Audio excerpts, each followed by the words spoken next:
La place des orphelins et des veuves dans l'évangile. Pourquoi dans l'évangile? Parce que chaque partie de l'évangile appartient à un sujet. Amen. Quand Jésus est venu sur la terre, la Bible dit qu'il est venu accomplir ce qui le concernait. Ça veut dire que ce n'est pas toute chose dans la Bible qui concernait Jésus. De la même façon que ce n'est pas toute chose dans la Bible qui te concerne. Alléluia. Amen. C'est très important de savoir que dans la Bible, tout ne me concerne pas.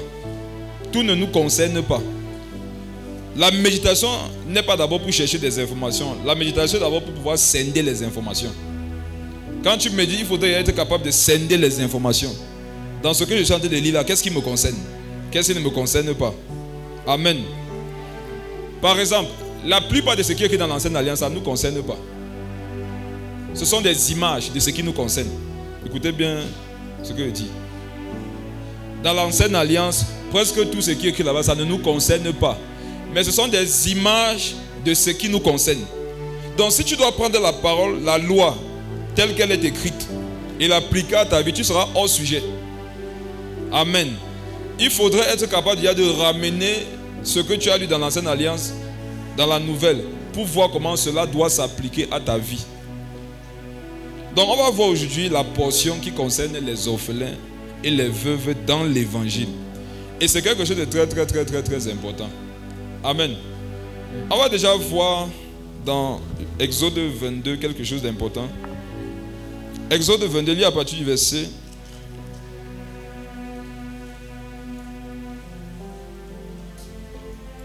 21. Exode 22, verset 21. Tu ne maltraiteras point l'étranger et tu ne l'opprimeras point, car vous avez été étrangers dans le pays d'Égypte.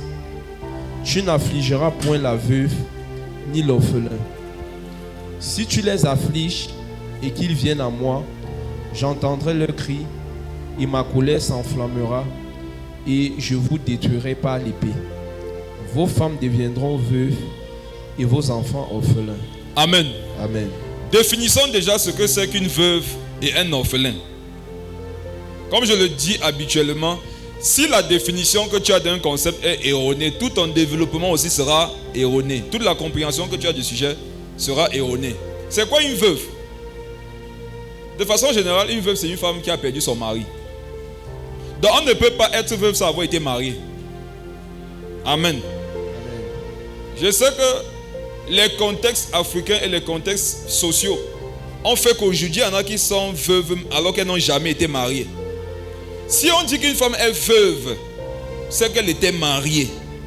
Si tu n'as jamais été mariée, tu ne peux pas être veuve. Donc une femme veuve, c'est une femme qui a perdu son mari. Et quand quelqu'un perd son mari, quelles sont les conséquences? Son absence. Amen. Quand tu perds ton mari, la première manifestation du fait que tu l'aies perdu, c'est son absence. Après son absence, ce sont les responsabilités qu'il portait. Amen.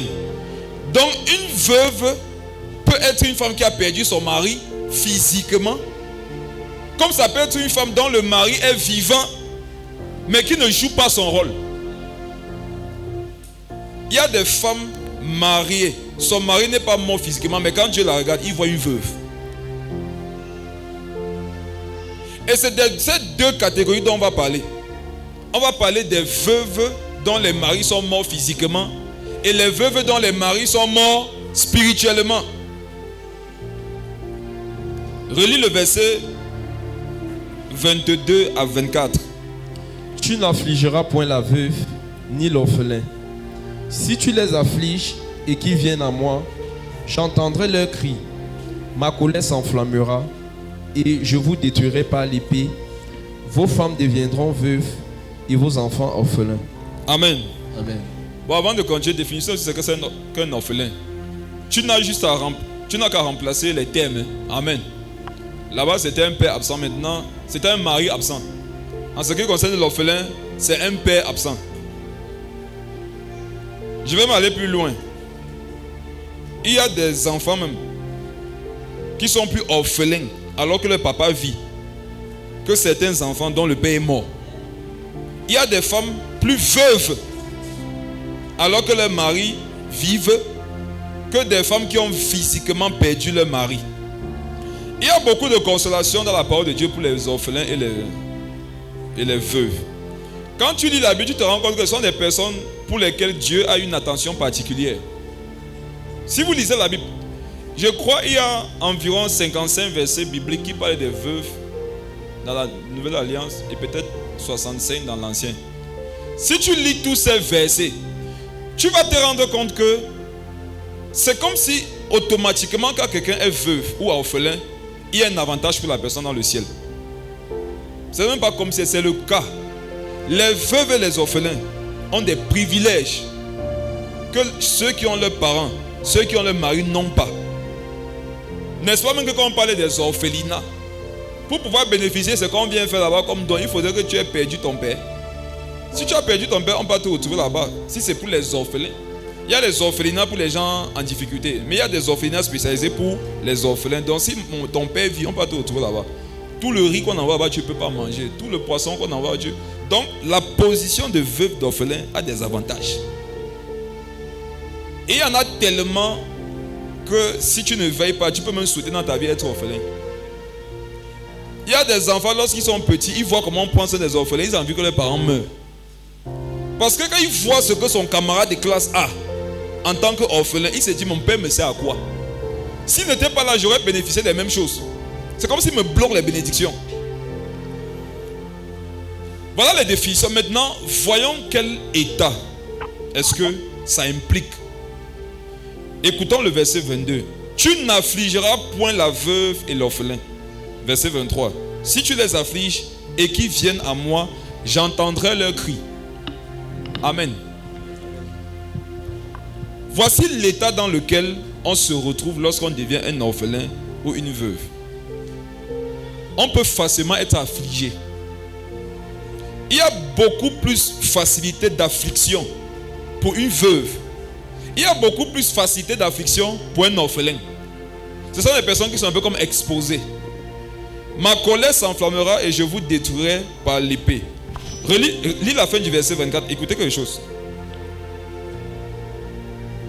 La fin du verset 24. Verset 24. Vos femmes deviendront veuves et vos enfants orphelins. Écoutez ce que le Seigneur dit. Ma colère s'enflammera et je vous détruirai par l'épée. Vos femmes deviendront veuves et vos enfants orphelins. N'est-ce pas que la position de veuve et d'orphelin ici, c'est comme une punition? Relis le verset, écoutez attentivement. Ma colère s'enflammera et je vous détruirai par l'épée. Le Seigneur dit, quand ma colère s'enflamme contre quelqu'un, que peut être la manifestation dans sa vie? La suite. Vos femmes deviendront veuves et vos enfants orphelins. On comprend par là que être veuve, être orphelin, c'est une manifestation de la colère de Dieu. Pas toujours. Je préfère dire ça peut être une manifestation de la colère de Dieu. Amen. Quand la colère de Dieu est passée quelque part, si tu repasses par le même chemin, tu peux retrouver là-bas beaucoup de veuves et beaucoup d'orphelins. On comprend par là que quand Dieu doit frapper, il frappe la tête. Amen. Il dit faites attention à ne pas opprimer les orphelins et les veuves parce que je vais vous frapper. Et quand je vais vous frapper, vous serez dans le même état qu'eux. Ceux qui sont frappés ici ont opprimé qui? Les orphelins et les veuves. Et ça a irrité Dieu. Il les a mis dans le même état. Vous savez c'est quoi affliger quelqu'un? Ce n'est pas battre forcément la personne physiquement. Les propos que tu as à l'endroit d'une veuve peuvent devenir des afflictions pour elle. La façon dont tu traites un orphelin, Dieu peut taxer ça d'affliction. Et qu'est-ce qu'il dit? Si je te vois les affliger, qu'est-ce qu'il veut faire? Il va te mettre dans le même état que donc il va t'endeuiller. Et vous savez mes frères et sœurs, il est parfois mieux de te faire du mal que de faire du mal aux gens que tu aimes. C'est plus douloureux de voir ceux qu'on aime souffrir. Parfois tu aimerais souffrir directement. Mais quand c'est celui que tu aimes qui souffre, ça fait plus mal. C'est mieux de battre une maman que de battre son enfant devant elle. Vrai ou faux? C'est mieux de faire du mal à un homme que de faire du mal à sa femme devant lui. C'est mieux. Lorsque je ne souffre pas, mais on fait souffrir ceux que j'aime, c'est plus douloureux à vivre. Voici un avertissement déjà ici. Si tu sais qu'il y a dans ton cœur un mépris pour les veuves et les orphelins, fais attention. Bientôt tu risques d'être en deuil. L'affliction peut être la façon dont tu les regardes. Si quand tu regardes une femme mariée, ou une femme célibataire, le regard que tu as pour elle n'est pas aussi honorable. En fait, si l'honneur que tu as lorsque tu regardes une veuve n'est pas au même niveau que pour la mariée, pour la célibataire, tu es en train de l'affliger. Il y en a, c'est un regard qui les a détruits. Ne pensez pas qu'on parle d'affliction, ça veut dire qu'on va la persécuter, on va frapper sur elle. C'est parfois un regard peut affliger quelqu'un. Une parole, une façon de répondre. Quand une femme perd son mari, qu'un enfant perd son papa, automatiquement Dieu sait que celui-ci est devenu fragile.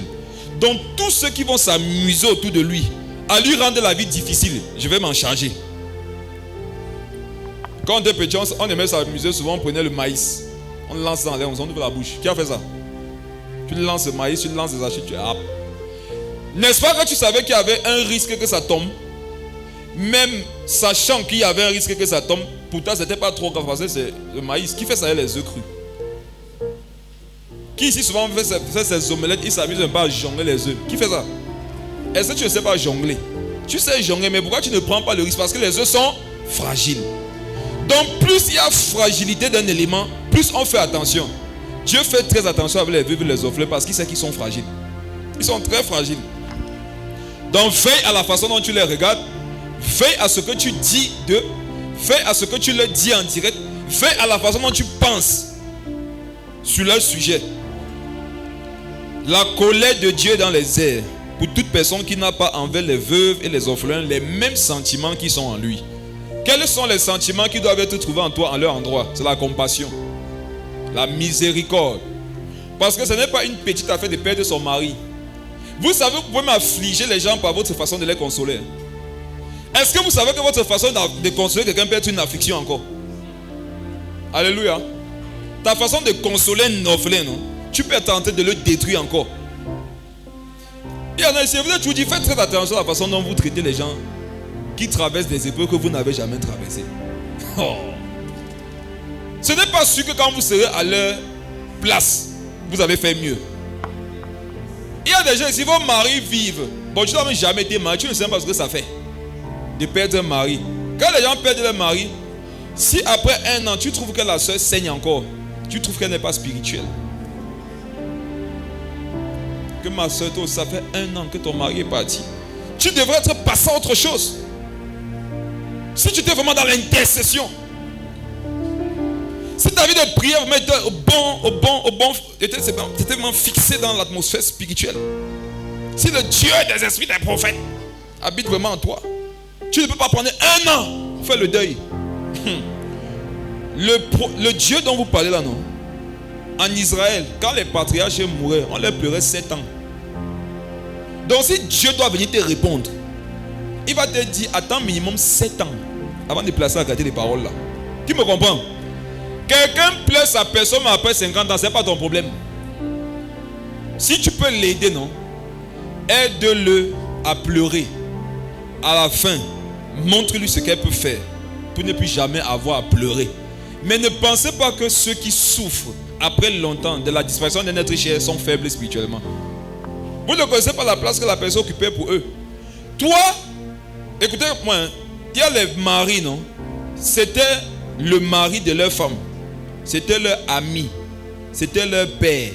C'était leur fils. C'était son voisin. C'était son compagnon. C'était son confident. C'était son financeur.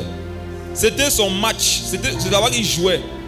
Quand elle perd son mari, toi tu vois qu'elle a perdu qui? Son mari. Tu sais qui elle pleure? Elle pleure son mari, son ami, son compagnon, son con. Et c'est pas si on voit. Toi tu la vois pleurer une personne alors qu'elle pleure un peuple. Si maintenant je dois pleurer un peuple, non, supposons que je pleure, chaque jour je pleure une personne. Combien de temps vont passer avant que je pleure tout le peuple? La personne ne représentait rien pour toi, c'est pour ça que tu penses que c'est facile.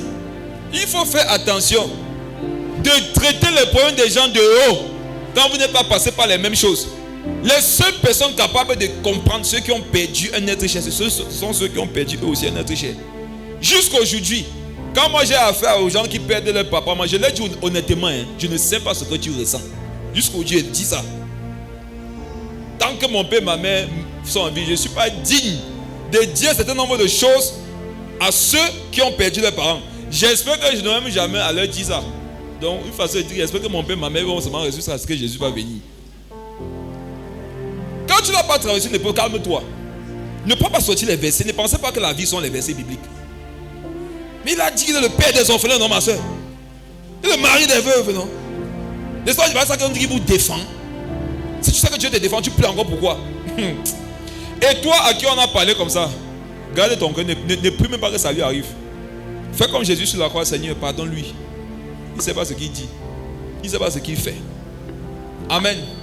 Et l'expérience a prouvé que ceux qui sont trop fermes envers certaines situations, quand ça les frappe, vous ne les reconnaissez pas. Il y en a ici, les mêmes qui parlent durement aux gens qui ont perdu des êtres chers là, quand il a pas son chien à la puce dans son orteil, on voit le ciel prier dans tous les groupes de l'église. C'est fort. C'est quoi? 20 minutes d'audio. On croit que c'est parce que quelqu'un d'autre a gagné les élections au Cameroun. Non, alors que vous vous rappelez de Marx, non? Marx. Que oui, ma soeur. Non, on veut commencer à dire que Marx a fait comment? Que je rentre et vois son ongle, il y a une puce là-bas. Depuis, il ne me sent pas bien, il ne respire pas bien. Et alors, je déclare que Marx meurt. Amen. Je vous assure, vous devez commencer déjà à voir les veuves et les orphelins qui vous entourent et à examiner la façon dont vous vous comportez vis-à-vis d'eux. S'il y avait des endroits où vous aviez commencé à aller voir de haut, descendez. Venez d'abord au même niveau.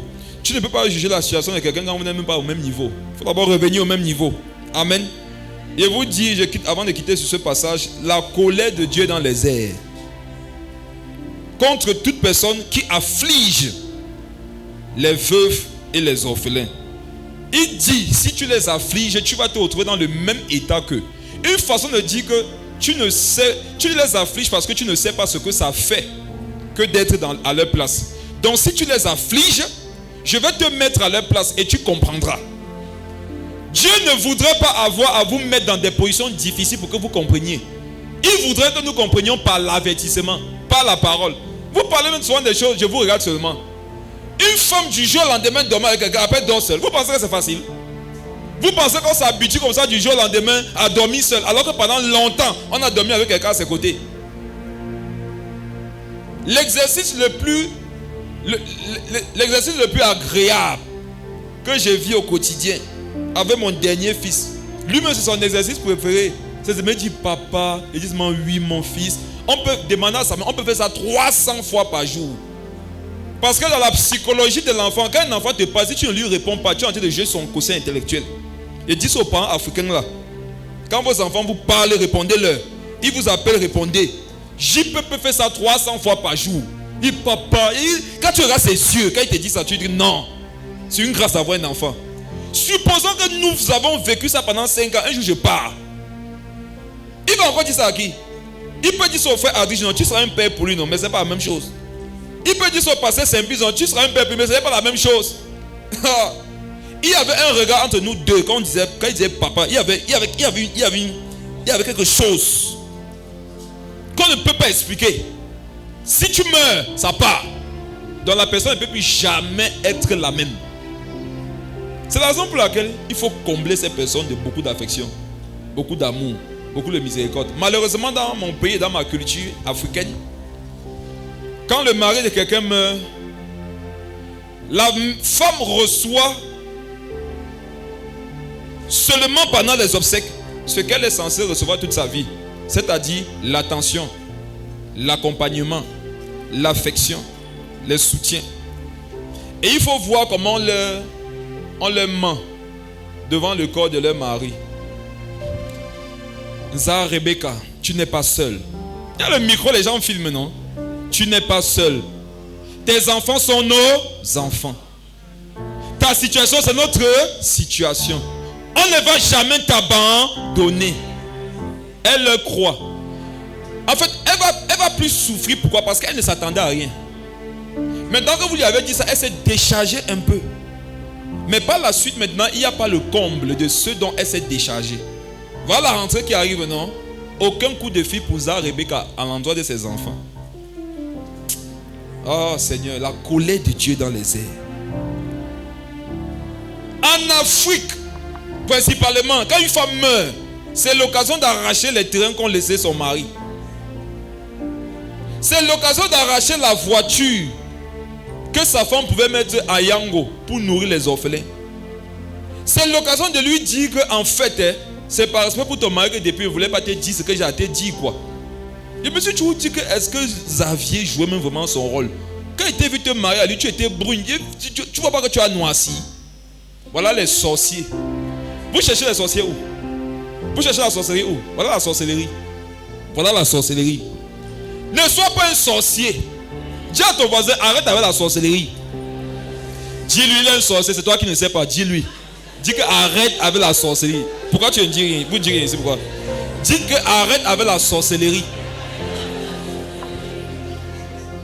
Parce que tu vas te retrouver dans sa situation. Et laissez-moi vous dire que le Seigneur est fidèle à ses principes. Matthieu 7, verset 12. Ce que vous aimeriez que les hommes fassent pour vous, faites-le de même pour eux. La parole de Dieu dit que la mesure que tu emploies pour peser quelqu'un, non, c'est la même qu'on va employer pour toi. Donc, quand la même situation va t'arriver, non, on ne va pas inventer quelque chose par rapport à ton cas. On va seulement faire retour en arrière. Comment est-ce que lui s'était comporté face au problème de l'autre? C'est ça qu'on va te faire. Tu vas dire que je suis blessé et je suis seul. Calme-toi. Qu'est-ce que tu avais fait lorsque le mari de l'autre était mort? Qu'est-ce que tu as fait pour les orphelins des autres? Vous allez voir que c'est ce que vous semez, que vous allez moissonner. Si tu as remarqué que tu as perdu ton mari, tu avais tes orphelins, ça ne dit rien à personne, non? Répands-toi. Ça veut dire que toi-même, pendant que ton mari vivait, quand le mari des autres était mort, tu n'avais rien fait. Il y a les gens, non, même s'ils quittent la terre, sinon, par la grâce de Dieu, il n'y aura pas trop de différence parce qu'ils ont tellement fait. Et Dieu va se souvenir de ça. Ça va commencer à récolter pour leur famille. Mais il y en a s'ils tombent là. C'est fini pour leur famille.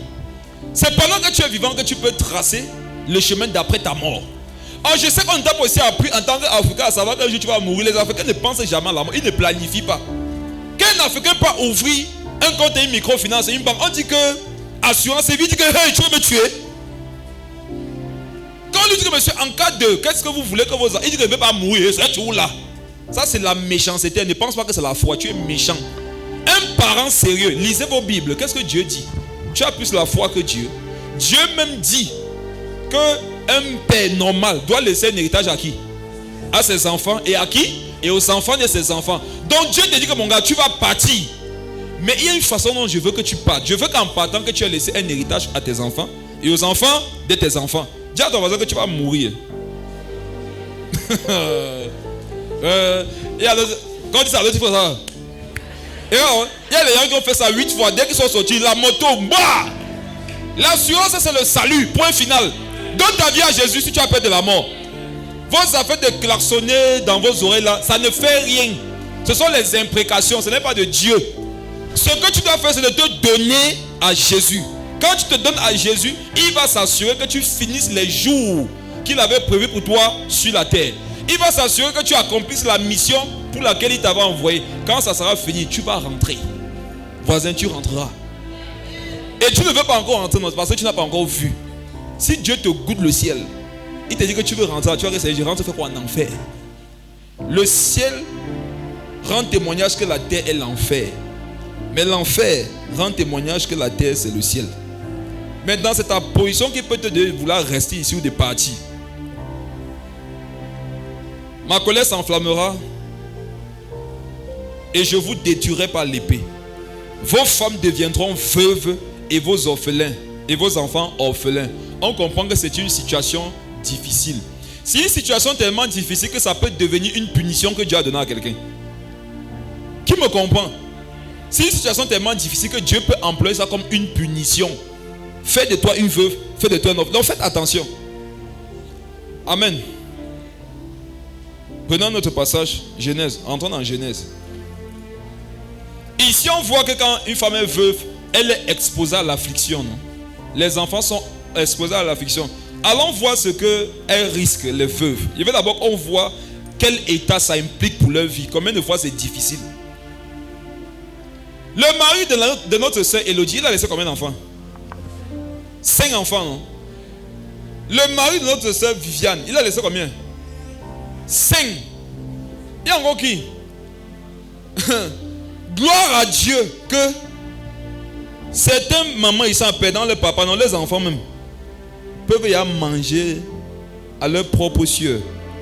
Quand ça te frappe, que les enfants sont encore petits, je vous assure que non. Avant, tu voyais ton enfant comme un bonheur. Maintenant, tu le vois comme un poids. Le regard d'une maman peut changer sur son enfant lorsqu'elle perd son mari. On comprend par là qu'un mari vivant est un colis pour les yeux de sa femme. Parce que quand il vivait, ton enfant c'était un bonheur. Mais depuis qu'il est parti, quand tu regardes ton enfant, tout ce que tu vois, ce sont les charges. Tu n'apprécies même plus la compagnie de ton enfant. Tout ce que tu vois, c'est que je veux faire comment pour l'école. Je veux faire comment pour la nutrition. Je veux faire comment pour l'hébergement. L'enfant, tu ne profites plus de la vie. Les veuves de cette église, vous allez profiter de la vie. Les veuves de cette église, je dis que vous allez vivre le bonheur. Vous nous connaissez depuis des années, on se bat comme on peut. Par la puissance de l'évangile. Qui connaît Dunamis de Actes chapitre 2? Le Dunamis financier, qui connaît ça?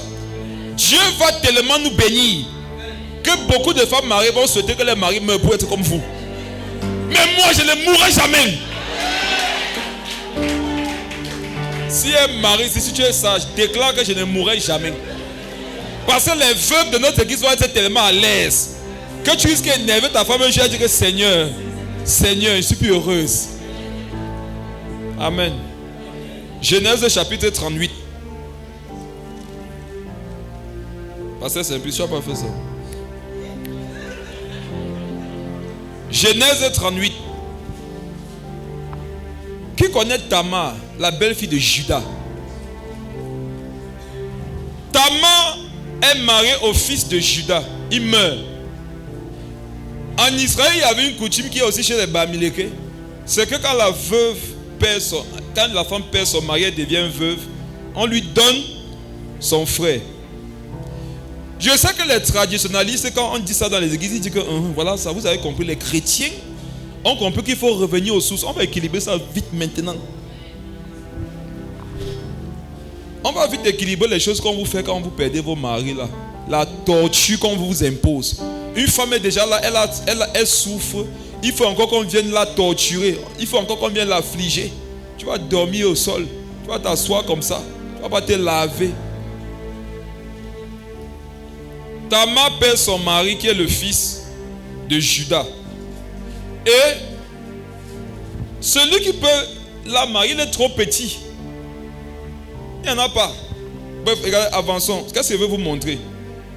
Je vais vous montrer que avant qu'elle ne devienne veuve, elle n'a jamais pensé être prostituée. Le jour où elle a perdu son mari, non? Elle s'est prostituée. Lis le verset 14. Verset 14. Alors, elle ôta ses habits de veuve. Attends, avant que tu ne continues à lire, c'est dans ce chapitre qu'on a vu comment Onan, le frère de son mari, en Israël, quand tu mourais sans avoir laissé la postérité de ton nom, ton frère devait épouser ta femme pour que ton nom ne se perde pas. Amen. Donc on comprend même que le veuvage, c'était en avantage au défunt. C'était pas son inconvénient. Or, les frères de vos maris qui, eux, viennent vous voir là, ça a leur avantage. Ils ne viennent pas pour perdurer la vie de leurs frères.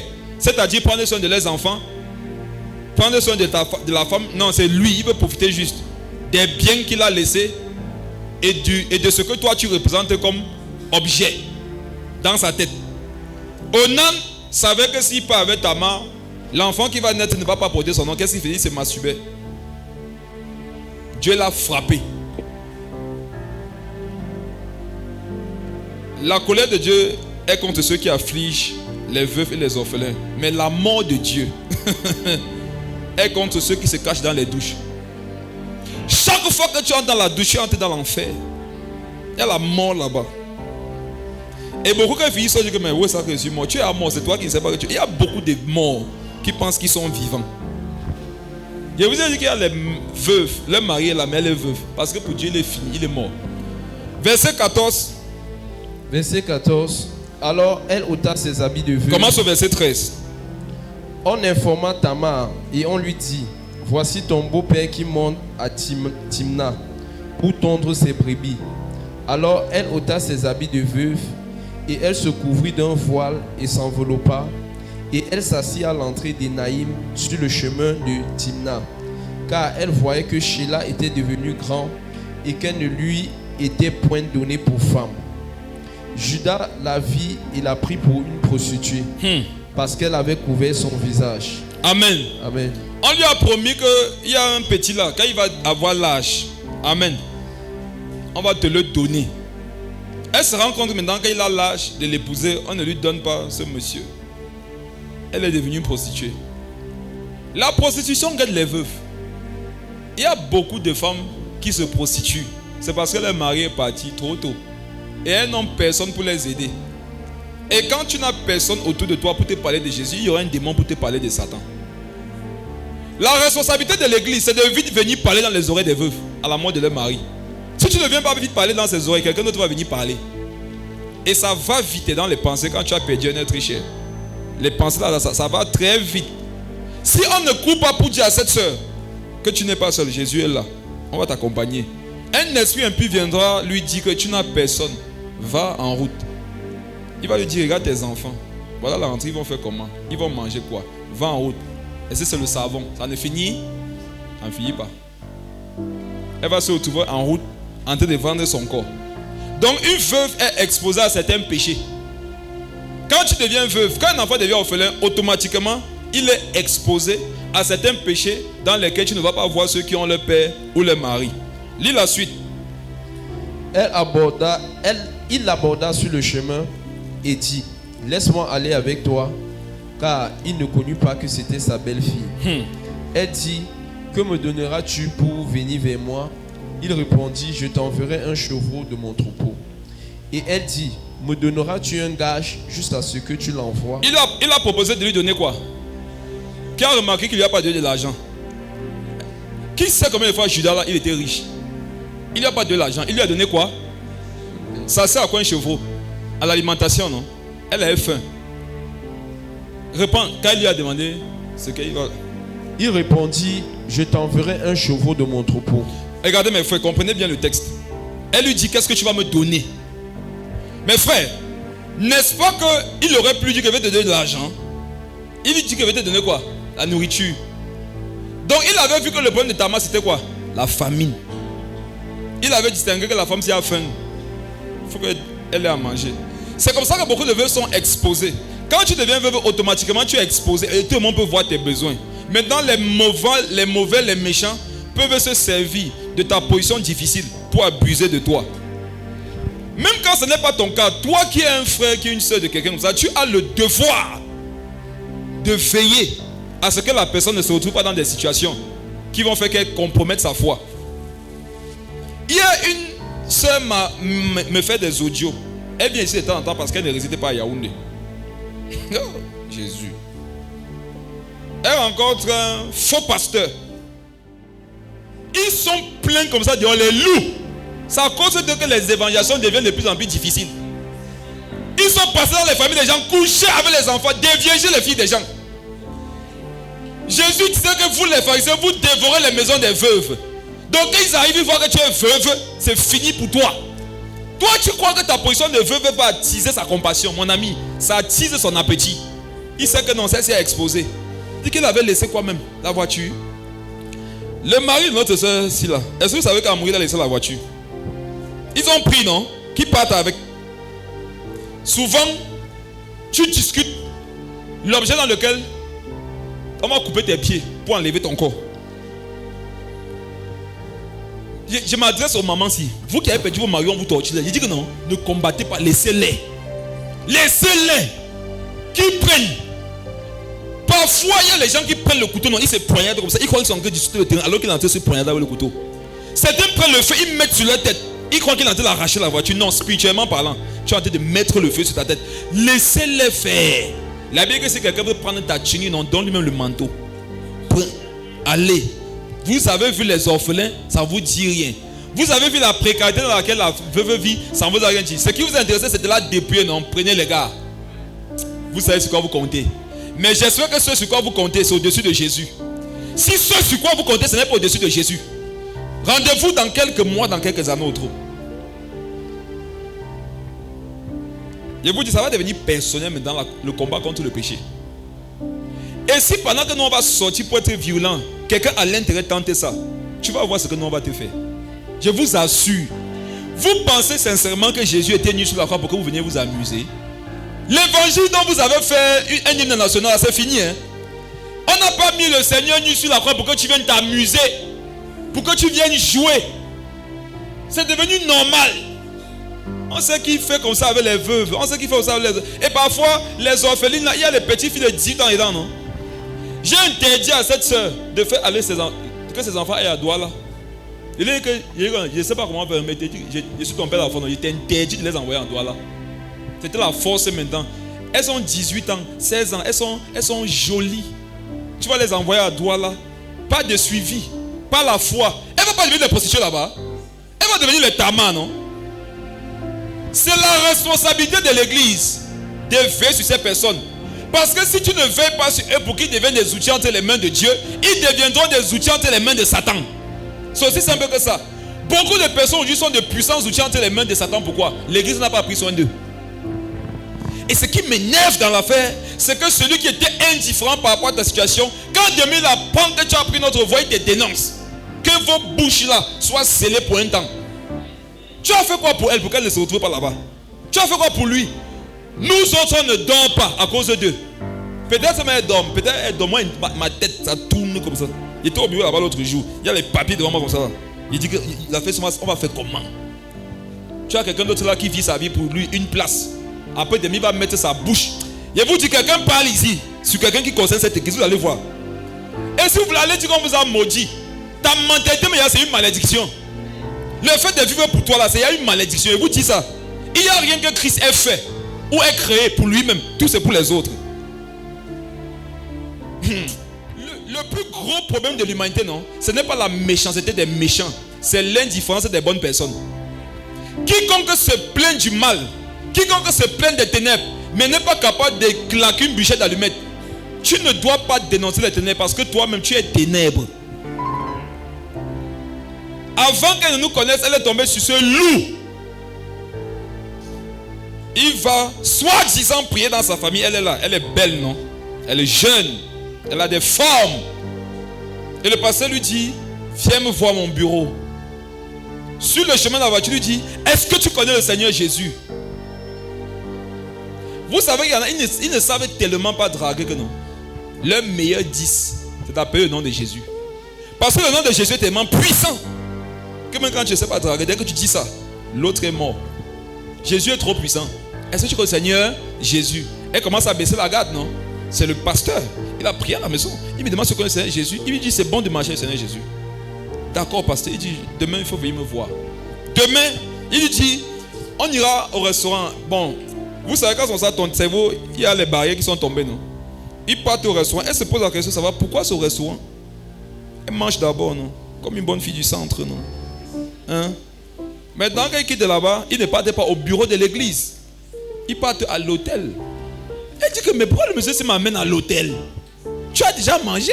Tu as déjà boire? Vous savez pourquoi on abuse de certaines parmi vous? Vous-même, non? C'est comme s'il y a quelque chose qui est... C'est comme si on a enlevé vos cerveaux. On a mis autre chose. Et elle dit que quand ils arrivent à l'hôtel, on connaît le monsieur là-bas. Donc c'est un bon client, non? Il monte. Par curiosité, elle dit que je vais voir jusqu'où ça va aller. Elle n'était pas encore convertie. Elle croyait qu'elle marchait avec Dieu. C'est qu'elle nous a connus qu'elle s'est rendue compte que je n'ai jamais été converti. Ils entrent dans la chambre. Le monsieur lui dit, déshabille, on va faire la prière. Elle dit que pasteur, comment? Il dit que tu as connu les hommes, non? Elle dit que oui. Il dit que voilà. Par rapport aux hommes que tu as connus, il faut la délivrance. Il prend lui, il veut toucher ses parties. Elle dit que pasteur, non. Ici, je ne peux plus. Il dit que non, ne t'inquiète pas. Elle dit que non. Que vraiment, ramenez-moi. Donc, il a senti que s'il voulait insister, elle pourrait crier là-bas. Il a dit d'accord, vraiment, il m'excuse, ça ne va pas. Elle me dit hier que papa, le monsieur là m'a fait signe. Elle dit que la façon dont elle a répondu, elle a dit que monsieur, vous êtes un faux, vous êtes un loup. J'ai rencontré le vrai Jésus. Je suis réellement né de nouveau au jour. Elle dit qu'elle lui a parlé. Elle dit que j'ai rencontré des hommes. Elle a dit spirituel. C'est là qu'elle dit que je saisis par la foi. Je suis un homme spirituel. Elle dit que j'ai rencontré des vrais hommes spirituels qui m'ont instruit dans les voies de Dieu. Aujourd'hui, je suis un enfant de Dieu, baptisé. Je marche avec Christ. Il a senti que c'était plus la même fille. Il n'était pas au pays. Comme il est rentré, il s'est dit que je ne peux pas encore tester. Et vous savez ce qu'il lui dit? Il dit que vraiment, la première, moi, je ne connaissais pas le Seigneur. Moi, j'ai envie de marcher avec le Seigneur. Vraiment, je rends grâce à Dieu pour tes paix dans la foi. Moi, j'ai envie de marcher, Seigneur. Paix. Son paix dans la foi va te montrer. L'église, la boutique là, va fermer. Toi qui parles contre les femmes donc, qui ont perdu le mari, j'espère que ton mari va vivre éternellement. J'espère que tes enfants ne seront jamais orphelins. J'espère que tu sais que ce que tu fais là, c'est comme ça qu'on va te faire demain. Elle est là comme ça avec son enfant. Le monsieur a voulu profiter pour abuser d'elle. Qui va les protéger? Que font les chrétiens? Oh, on a dit que ils accusent, ils combattent leurs frères, cherchent les poux sur les têtes des gens qui ont la calvitie, alors qu'il y a les vrais problèmes. Vous savez même ce que c'est qu'on appelle prendre soin d'un enfant. Vous parlez trop. Hein? Un enfant que vous voyez là, c'est une grosse charge. C'est une charge, frère. La plus grosse charge, ce n'est même pas la fête qu'il va manger. C'est qu'il faut qu'il devienne quelqu'un dans la société. Si c'était qu'une affaire de se battre pour qu'il boive le tapis, alors on peut s'en sortir. Mais vous dites, c'est bâtir quelqu'un. J'ai appelé une orpheline cette semaine, l'aînée de notre soeur. Il dit, je suis un homme spirituel un peu quand même. Il dit que tu parles avec l'enfant, c'est comme si tu vois son cœur, tu comprends que l'enfant, si on s'amuse, on va perdre l'enfant ici. Il y a les orphelins, ils sont avec vous à l'église comme ça là, ils ne sont pas avec vous. Hein. Ils sont dans leur calcul pour la vie. Il y en a, ils n'étaient pas haineux. Dès que leurs parents partent, ils deviennent haineux. Pourquoi? Ils trouvent que la vie était injuste vis-à-vis d'eux. Pourquoi tel encore son père, moi je n'ai plus le mien? Il commence à te détester. Et il peut même te faire du mal. C'est pour ça que parfois ils sont amers. Et tu en as des déséquilibrés qui vont venir leur dire, est-ce que tu es la seule à perdre ton père? Chacun est passé par là. Est-ce que ça fait le même effet? Il y en a comme ça, elle déteste tout le monde. Si tu es spirituel, tu vas voir qu'elle a perdu un équilibre. Il faut tout faire pour qu'elle retrouve cet équilibre. Mais si tu es charnel, tu vas la dénoncer. Ayez une attention et une affection particulière pour les orphelines, les orphelins, les veuves de cette église. Vos choses que vous défilez dans les orphelinats des païens là. Il y a les orphelinats ici dedans. Il y a aussi les veuves ici. Une génération où les chrétiens partent s'investir au dehors dans les orphelinats païens. Ils négligent ceux que Dieu leur a donnés à l'église. Tu pars là-bas faire le bien. Le dimanche, on dirait salut quelqu'un, seul lui dit bien. Tu dis mon frère que ça te bénisse, maman. Mon frère. Oh, tu es orphelin, que ça te bénisse. En semaine, c'est à l'orphelinat que tu pars donner les cahiers. Tu t'es rassuré que celui que tu as béni à les cahiers. Il y a des gens, on ne les bénit pas à la parole, on les bénit à les cahiers. C'est pour ça qu'aujourd'hui, nos orphelins auront tous leurs cahiers. Ça va coûter de l'argent, hein? Mais ils disent qu'ils auront tous les cahiers. Oui. Quand tu vas dire à sa mère que Jésus ne vous a pas abandonné, elle va dire que papa, quand il voit les cahiers, sinon, je comprends que c'est la vérité. Il y a des moments où moi-même dans ma vie, je n'aimerais pas que tu viennes avec les versets bibliques. Je suis un homme de Dieu. Je vous assure, il y a des moments où je veux, s'il te plaît, tu veux me parler, non? Laisse les versets. Causons. Après, tu as faim, mais souviens-toi qu'il a été dit, l'homme ne vivra pas de pain seul. Non, laisse, je veux le pain. Laisse, je veux le pain. Donne. Jésus a dit qu'il ne vivra pas de pain seulement. Ça veut dire qu'il y a le pain d'abord. Pain seulement veut dire que c'est d'abord le pain. Tout ce que vous pouvez faire pour montrer à ces gens qu'il y a quelque chose entre vous, non? C'est de déjà essayer de porter les charges que porter leur mari. Ce n'est pas une affaire de faire ça un mois, un an. Hein. Quand je vois la charge du social, je comprends que ce n'est que Dieu qui peut porter. Parce que tu peux faire ça l'année, il faut faire l'année prochaine. Jusqu'à ce que la personne devienne quelqu'un. C'est un poids. C'est un gros poids. Mais que Dieu donne la force à ceux qui ont le cœur disposé de porter. Tu sais pourquoi Dieu ne passe même pas par toi pour aider. Tu n'as même pas d'abord à cœur d'aider. Elle a piégé Judas. Qu'est-ce qu'elle a fait? Il répondit, je t'enverrai un chevreau de mon troupeau. Après qu'il soit allé, tu es au quantième verset. Verset 17. Continue. Et elle dit, me donneras-tu un gage jusqu'à ce que tu l'envoies? Il répondit, quel gage te donnerai-je? Elle dit, ton cachet, ton cordon et le bâton que tu as à la main.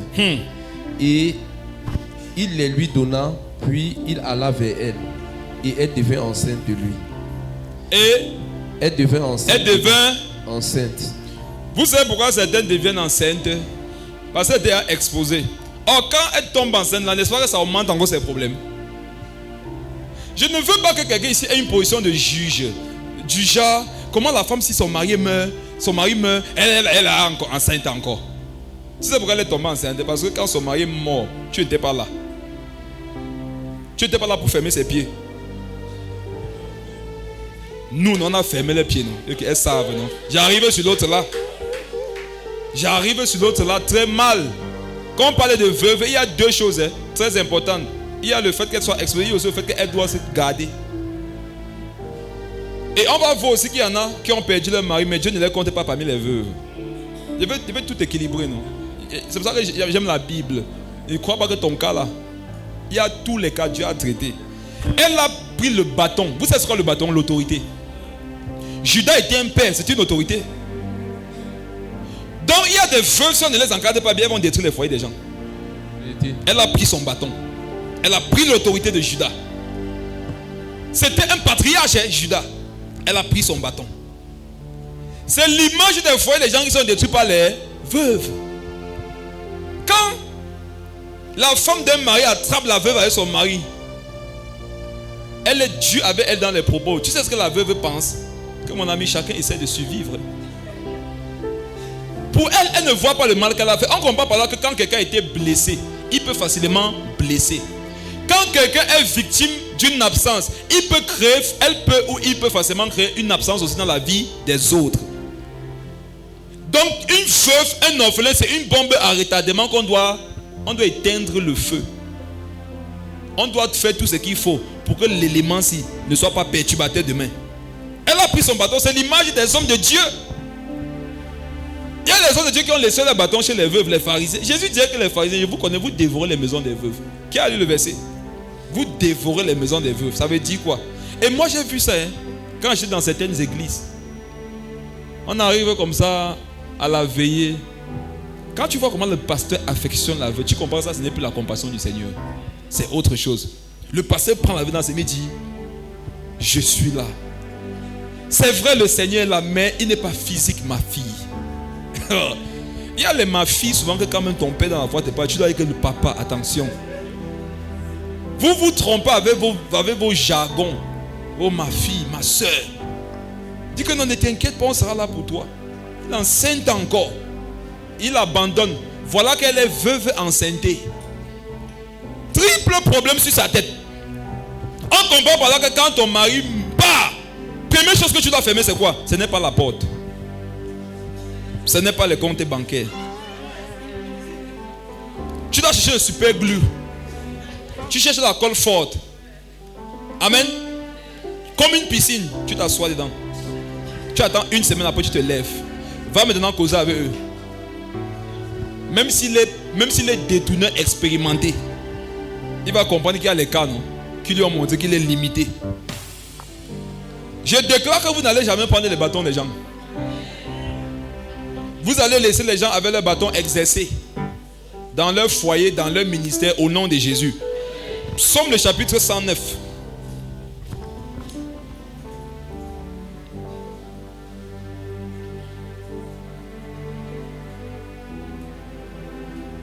Versets 9 à 10.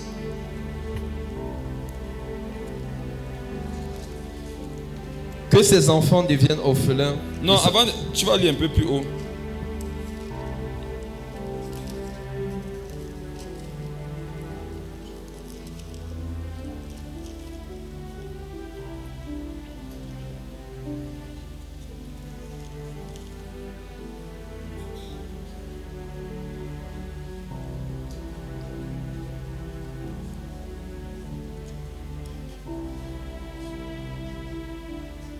Lis le verset 4. Je veux qu'on comprenne d'abord le contexte. C'est dans le verset 4. Lis le verset 4. Somme 109.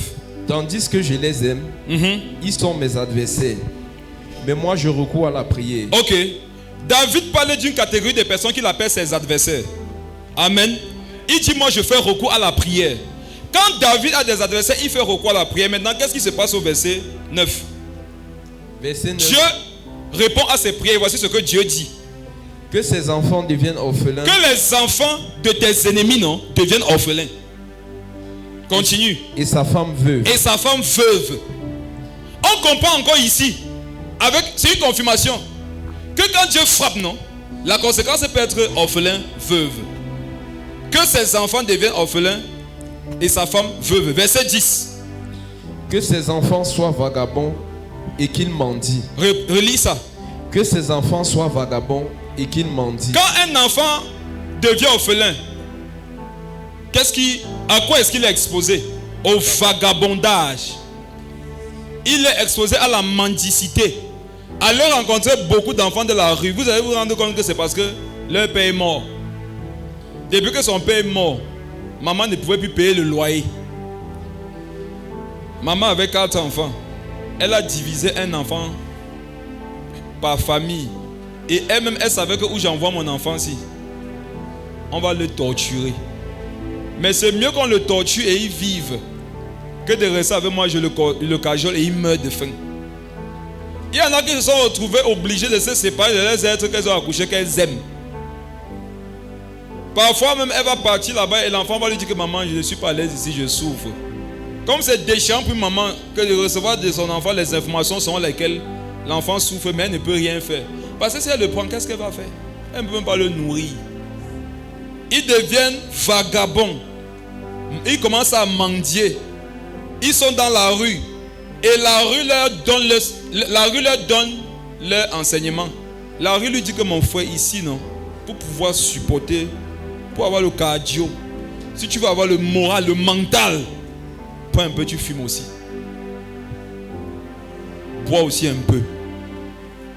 La rue va lui dire que regarde, on n'a rien à manger. Nous, ça fait 3 jours, on supporte, mais là, on ne peut plus. Il faut que la nuit ici, on peut te chercher ce qu'on peut voler. Ça commence par le vol. Après, ça devient les agressions. Vous voyez les gens qui vous coincent souvent à 4 là, non? Ils sont les orphelins. Ayez compassion. Quand il t'agresse, dit que mon frère, je te comprends. Quand un gars dit que agent, bijou, portable, dit que qui est mort, le père ou la mère, il va dire que c'est le père, il dit que viens, ça va, ne pleure plus, ça va. Il va venir le couteau pleurer. Beaucoup là, c'est la société. Autrement dit, qu'est-ce que c'est dit? C'est la rue. À la mort du père qui les a exposés. Et vous savez pourquoi dans la punition, Dieu ne frappe pas la mère, il frappe plutôt le père. Quand le père n'est pas là, c'est différent. Aïe, aïe, aïe, aïe. Quand la mère n'est pas là, bon, ça fait mal. C'est dur. Mais vous assure, quand c'est le père qui n'est pas là, ça c'est fort. Le père, c'est le protecteur, non? Le père pouvoir. Le père encadre, il dirige. Quand souvent la mère n'est pas là, il y a les dossiers, non? Vrai ou faux? Pour que chaque homme soit occupé, on dit qu'il faut combien de femmes? C'est 5, non? Donc quand elle meurt, il y a les femmes. Ils se remarient facilement, non? Et il peut dire aux enfants, voici maintenant votre mère. C'est fini, hein? Amen. Parce que l'homme a la mentalité de pouvoir facilement se marier. Mais ce n'est pas le cas chez la femme. Une femme appelle son mari, non? Si elle doit se remarier, tu vois parfois que ça, elle va attendre même 5 ans, 10 ans. Un homme, 12 décembre, enterrement. Voici sa parole avant l'enterrement. Rebecca, tu ne pars pas, tu pars avec moi ou tu pars là. Oh, tu me laisses avec les enfants. Je ne peux plus jamais me marier moi dans ma vie. Il se regarde de l'ouest, il va faire et que c'est fini comme ça. Il va me concentrer sur les enfants qu'on a laissés. Oh, c'est béga. Nous sommes le 12 décembre, je te promets pas, je viens. Comme il s'assoit là, non? Il y a la cousine de sa femme qui a le bouquet de fleurs, passe comme ça.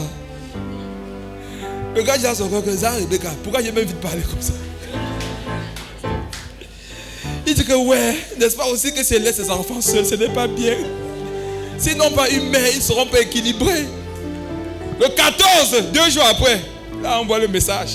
Une femme, vous savez pourquoi c'est comme ça? Quand les femmes aiment, elles aiment profondément. Quand c'est une femme qui perd son mari, non, c'est dur. 5 ans, 10 ans, 20 ans. Quand elle va te parler de lui, ça sera comme s'il était mort hier. Alors que l'homme, il perd sa femme 2 jours, que tu parles, c'est comme si elle est morte avant la venue de Jésus sur la terre. Qui connaît Maman Etundi? Qui a causé avec Maman Etundi? Elle lui a pas parlé de son mari. Ça fait peut-être 58 ans qu'il est mort. Hein? Le mari de Maman Etundi. Quand tu parles, il y a toujours un moment dans la conversation, elle va dire que quoi? Monsieur Etundi. Monsieur Etundi. Tout Tinga, oui. Tout Tinga le connaissait. Tu me vois, je suis toujours belle comme ça, c'est Monsieur Etundi. Applaudissez pour Madame Etundi. Ma copine. Ma copine. Alors, acclamez pour Madame Etundi.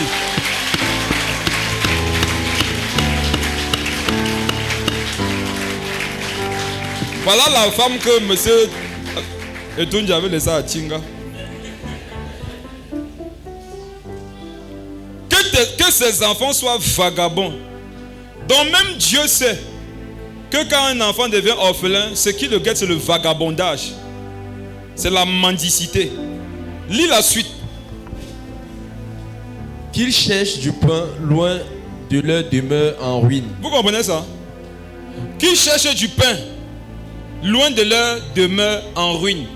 Donc les conséquences directes lorsqu'on devient un orphelin, c'est la famine. C'est le fait de ne plus vivre dans la maison où on a grandi. Qui cherchent du pain loin de leur demeure en ruine. Et Dieu sait que comme le Père est parti, la maison là, non, ça sera désormais une ruine. Pourquoi? Les oncles vont se lever, non? Hein? Le chef de famille, celui qui marchait toujours avec ton mari quand il était en vie, qui te montrait que non, il est trop avec ton mari. En fait, il était trop avec les biens de ton mari. C'est quand ton mari est mort que tu as compris. Celui même que tu ne pensais pas qu'il devait aussi se lever, lui aussi se lève. Il est parmi tes ennemis. Ce qui est bien, c'est que David a dit que moi, ma réponse, ça sera quoi? Selon le verset 4, la prière. Lis la suite, le verset 11. Que le créancier s'empare de tout ce qui est à lui. Qu'est-ce que ça veut dire? Quand une femme devient veuve et les enfants orphelins, ils seront exposés aux dettes. Je vais d'abord vous présenter la situation pour vous montrer combien de fois c'est compliqué. Ils seront exposés aux dettes. Avant, quand le père rentrait dans la voiture, il avait le sac de riz, il y avait l'eau, il y avait la farine, il y avait le lait, il y avait tout. Quand il part, tout ça part aussi. C'est lui qui achetait, non? C'est pas lui que Dieu pourvoyait financièrement. Donc il n'y aura plus tout ça. On fait comment pour vivre? Maintenant on va commencer à appeler une personne. Il dit que ma soeur, comment tu vas? Ça va avec les enfants, ils sont rien. Mais tu n'as pas 2000 là-bas. Et allez souvent voir ce qu'elle veut prêter. Souvent les affaires de 2000, 5000. Mais quand on lui manque le respect au quartier, tu peux croire qu'elle avait prêté 1 milliard. L'humiliation. Lis la suite. Que le créancier s'empare de tout ce qui est à lui et que les étrangers pillent le fruit de son travail. Que les étrangers pillent le fruit de son travail. Donc une veuve, un orphelin, quand eux ils travaillent, ils ne peuvent pas vraiment avoir le salaire qu'ils méritent. Beaucoup souvent, c'est là quand on te demande ta position, ce n'est pas pour pouvoir bien te payer, c'est pour pouvoir mieux t'exploiter. C'est la raison aussi pour laquelle vous qui employez les gens, vous savez, si vous êtes rempli du Saint-Esprit, lorsqu'une femme vient chercher du travail chez toi et qu'elle te dit qu'elle est veuve, si tu es un enfant de Dieu sérieux, normalement, le salaire que tu avais prévu, tu dois augmenter un petit truc dessus. Quand un orphelin vient, il te dit que moi je suis orphelin. Le salaire que tu avais prévu, tu dois être capable d'augmenter quelque chose dessus. Voilà la guerre, la crise partout dans le nord-ouest, le sud-ouest, non? Ils se retrouvent plein ici à Yaoundé, plein à Douala. C'est l'occasion pour beaucoup de les utiliser. Beaucoup sont devenus les esclaves sexuels de certaines personnes parce qu'ils savent qu'elle a tout perdu à Bamenda. Elle n'a personne à Yaoundé. Comme il est berger chez elle là, c'est pour coucher avec. Il sait que c'est la mère dehors, elle n'a nulle part où aller. C'est comme ça qu'il la traite durement. Elle va aller où? Elle sait que si elle sort d'ici, je n'aurai plus de toi. Il n'aurait pas à manger. Il se retrouve là-bas. Prostituée, voleur, escroc. Toi, enfant de Dieu, quand tu tombes sur eux, il faudrait qu'ils comprennent que Dieu existe encore. Amen. Vous les prenez comme ménagères, vous les torturez. Vous ne les payez pas. Vous venez vous asseoir, vous dites que Jésus. La sorcellerie. Quand un chrétien ne paye pas son emprunt, c'est qu'il a touché le fond. Et ce n'est même pas qu'il traverse des difficultés. Il ne paye pas. Il dit que tu as touché le fond. Fais en langue, c'est ton problème.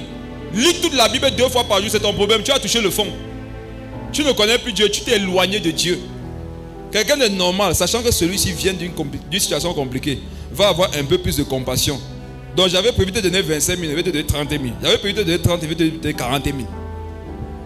Lis la suite. Verset 12. Que nul ne conserve pour lui de l'affection. Vous avez vu ça? Quand quelqu'un devient orphelin ou veuve, une chose qu'on ne retrouve plus beaucoup dans sa vie, c'est quoi? C'est l'affection.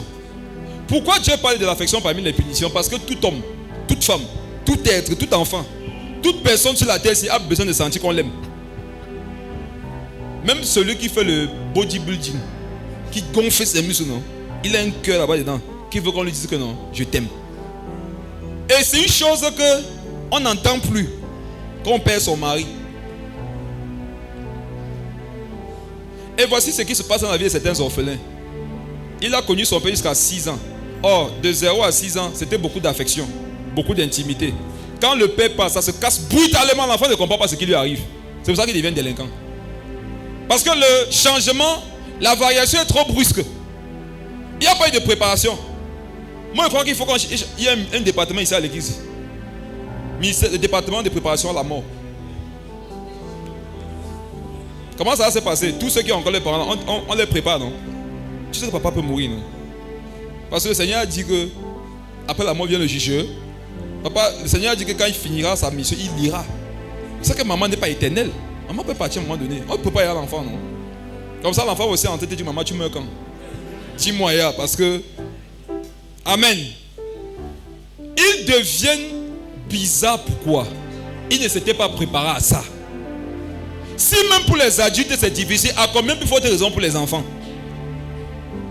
L'enfant là, son père venait le chercher après l'école. Dès qu'il voyait son père, il courait, le père donnait seulement le dos, il plongeait sur le dos. Waouh! Il pouvait prendre le taxi, non? Mais c'était un moment de plaisir de rentrer avec l'enfant au dos. La maîtresse a dit quoi? Elle a mangé mon goûter, papa. Hey! Elle a mangé ton goûter comment? Oui, elle appelle la dé pour Simon. Après Ndormo aussi pour mon bonbon. Mais papa, j'ai aussi arraché le bic de Ndormo. Vous voyez les moments là, non? Quand l'enfant n'a plus ça, il va chercher à le remplacer. Il ne saura pas comment. Tout ce qui va être autour de lui va l'utiliser. Amen. Que nous ne conserve pour lui de l'affection. On comprend par là que nous, enfants de Dieu, ce qu'on doit conserver pour eux, c'est quoi? L'affection. Restez souvent comme ça, non? Écrivez-leur. Dites-leur que vous les aimez. Dites que là, mais on est ensemble. Hein. C'est comment? On est ensemble. Là, entre les enfants, c'est comment? Ça permet que la personne se dise que bon, voilà, la personne continue à rester avec Dieu. Mais vous pensez que le Saint-Esprit fait tout. Le Saint-Esprit ne fait pas tout dans la vie d'un croyant. Le Saint-Esprit fait sa part. L'église doit faire sa part. Que dit l'église? Ce n'est pas les responsables. Hein? Parce que quand vous êtes assis, c'est que c'est le travail de ceux qui sont là-bas devant. C'est toi qui es assise à côté d'elle. C'est toi qui as son numéro de téléphone. C'est toi qui connais sa maison. Lis la suite. Que ses descendants soient exterminés et que leur nom s'éteigne dans... Non, après que nous ne se conserve, on dit et que personne n'ait pitié de ces orphelins. Donc ce que Dieu voudrait qu'on ait pour les orphelins, c'est quoi? De la pitié. Lis la suite.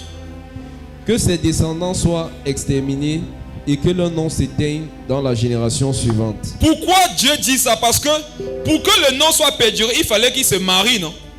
C'est une façon de dire que les gars comme ça ne vont jamais se marier.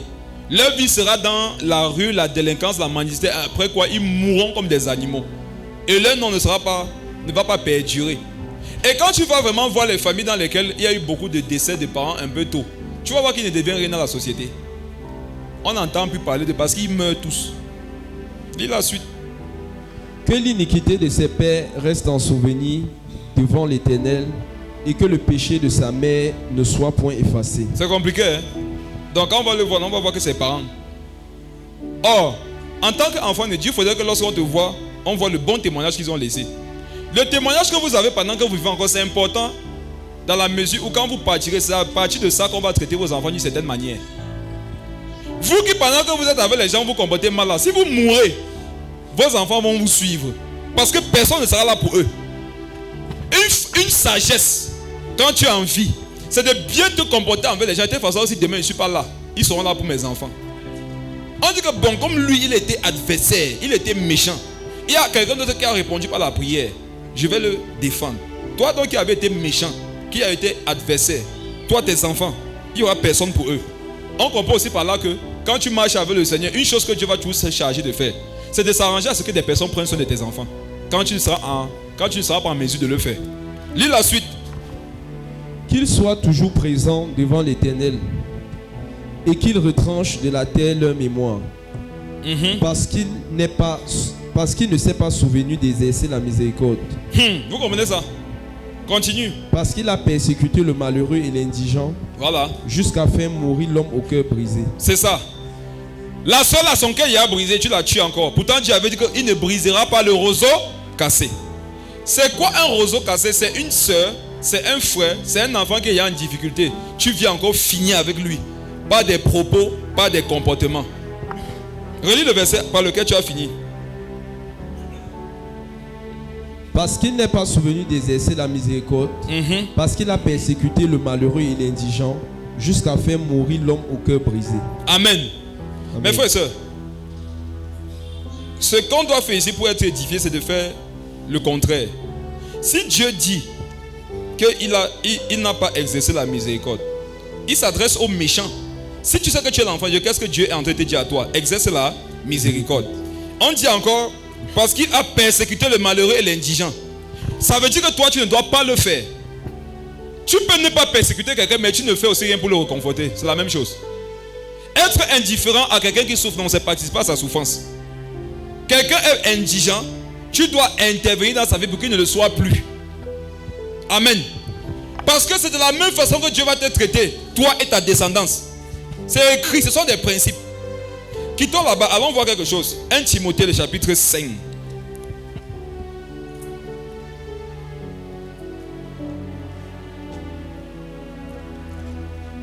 « 1 Timothée 5.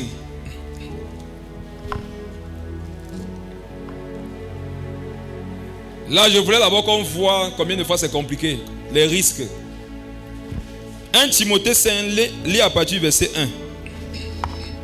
1 Timothée 5, verset 1. Excusez-moi.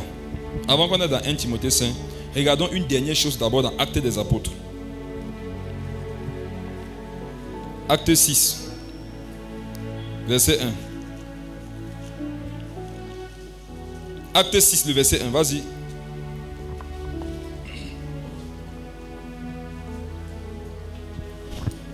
Acte 6, verset 1.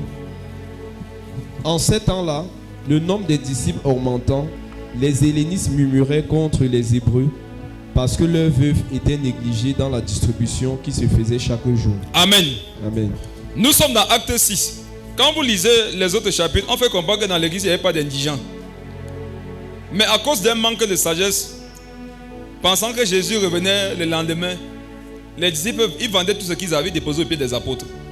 Voilà ça qu'ils ont tout vendu. Jésus n'est pas venu. Ne fais pas la même erreur aujourd'hui. Amen. Jésus revient, mais on ne sait pas quand. Ça peut être demain, ça peut être dans 10 ans. Il faudrait que tu vives de telle façon que si c'est demain, tu sois prêt. Si c'est dans 10 ans, tu seras prêt et tu auras de quoi manger jusqu'à ce qu'il vienne. Parce que si tu n'as pas de quoi manger jusqu'à dans 10 ans, quand Jésus va vivre, il ne va pas te voir. Amen. Donc manger là, c'est aussi un signe qui montre qu'il sera enlevé. Eux, avant, ils n'avaient pas de problème de manger. À cause de certains manques de sagesse, ils se sont retrouvés dans des situations difficiles.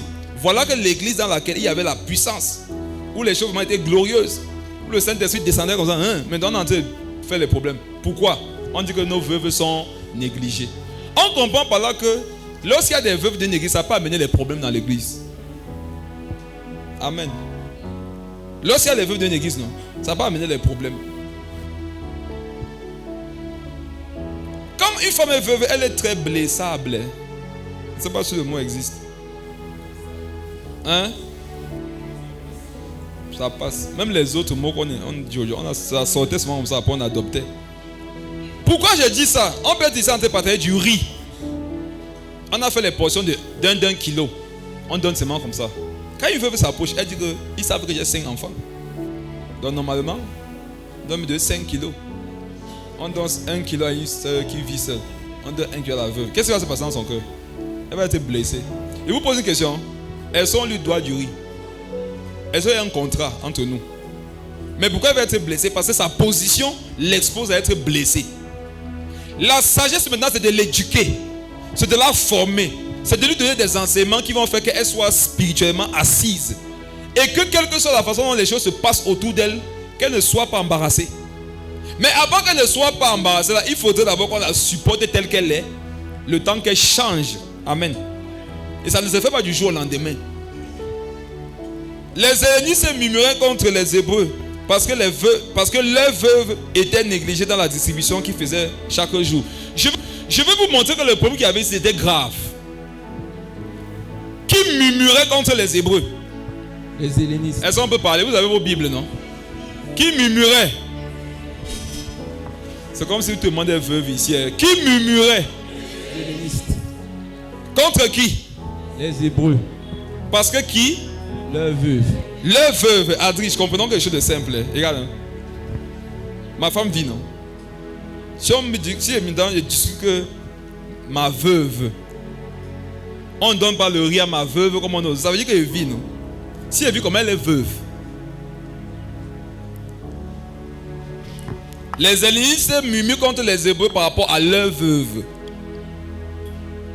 Ça veut dire que ceux qui murmurent sont en vie, non?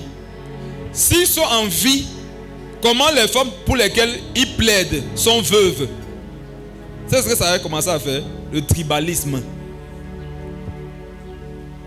Il y avait le tribalisme dans l'église ici. Parce que s'il était mort, il devait être là pour plaider. Ça veut dire qu'il y a une appartenance culturelle entre ceux qui se plaignent des autres, entre ceux à qui on donne et ceux qui reçoivent. Donc si tu viens dans l'église comme ça, à cause du problème des veuves, et Betty avait commencé à dire que j'ai remarqué que quand c'est des Ewondo qui partagent, les Bamileke devaient dire que chaque fois qu'on partageait ici avant, chacun avait un pastèque, 5 ans, et la goyave. Mais depuis que c'est les nordistes qui partagent, il y a les problèmes. Un frère Sawa devait venir avec son petit pain là, crânant. Si on veut, on me donne, et si on veut, on ne me donne pas moi, c'est une vie de ça. Voilà ce qu'on a commencé à vivre dans l'église. Les gens qui se mettaient par groupe culturel. À cause de quoi? Présence des veuves. On comprend qu'une veuve représente un peuple qu'il faut vite canaliser. Et comme le problème s'est posé dans l'église, il fallait qu'on apporte des solutions. Quelle est la principale solution? Bon, pas la principale, mais la première solution que l'apôtre Paul a plantée, c'est 1 Timothée 5 maintenant. Et c'est ce que nous aussi on doit faire, si ce n'est pas encore fait. 1 Timothée 5 à partir du verset 1. 1 Timothée 5 verset 1. Ne réprimande pas rudement le vieillard, mais exhorte-le comme un père. Exhorte les jeunes gens comme des frères, les femmes âgées comme des mères, celles qui sont jeunes comme des sœurs en toute pureté. Verset 3. Honore les veuves qui sont véritablement veuves. Relis ça. Honore les veuves qui sont véritablement veuves. Relis encore. Honore les veuves qui sont véritablement veuves. Honore les veuves qui sont véritablement veuves. Ça veut dire qu'il y a des veuves qui ne sont pas véritablement veuves. Quels sont les critères des vraies veuves et des fausses veuves? Quand tu pars regarder dans la culture hébraïque à l'époque, il y avait l'âge qui comptait. Amen. On regardait aussi si elle travaillait. Amen. On regardait le nombre d'enfants qu'elle avait. Tout ça, c'était des éléments pour pouvoir établir dans l'église que telle personne est veuve et elle mérite un soutien. Parce qu'il y en a qui ont perdu leur mari à 25 ans. Amen. Elle est CEO quelque part. Amen. N'est-ce pas que quand il y a les problèmes, c'est les femmes mariées qui partent la voix. Elle a versé comme on va l'appeler comme maman, maman. C'est fort. Amen. Elle n'a pas d'enfant. Non. Selon les critères bibliques, on ne la classe pas parmi les veuves. Vous-même, maman Livia, non? Maman Livia, ce n'est pas une veuve. Oui. D'après les critères de la parole, non. Elle n'est pas veuve. Il y a encore un peu le reste Elle peut se battre. Amen. Il y a le reste des salaires, le reste du corps. Hein? Maintenant, il y en a. C'est fini. Hein? Même les plus grands prédateurs qu'ils arrivent au deuil disent que dans la mer, que Dieu te fortifie. Eux, mais ils sont plus sur ça. Voilà celle qu'on doit classer là-bas. Premier rang dans les veuves à l'église. Donc il y en a qui ne travaillent pas, qui sont âgés. C'est écrit, il y a les versets. Il faut qu'elle soit âgée. Il faudrait qu'elle ne travaille pas. Si elle a encore des enfants, ça change, ça empire sa situation.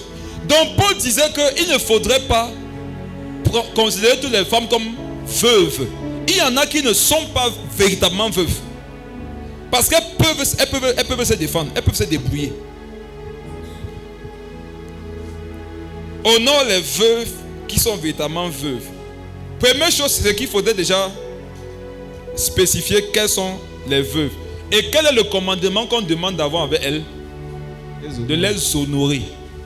Ça veut dire que si avant tu ne l'honorais pas, dès qu'elle perd son mari, tu dois commencer à l'honorer.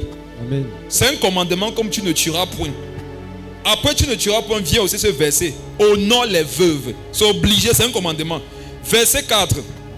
Si une veuve a des enfants ou des petits-enfants, qu'ils apprennent avant tout à exercer si une veuve a des enfants ou des petits-enfants. Quand on dit petits-enfants, ça veut dire qu'on sait qu'elle est vieille. Qui comprend ça?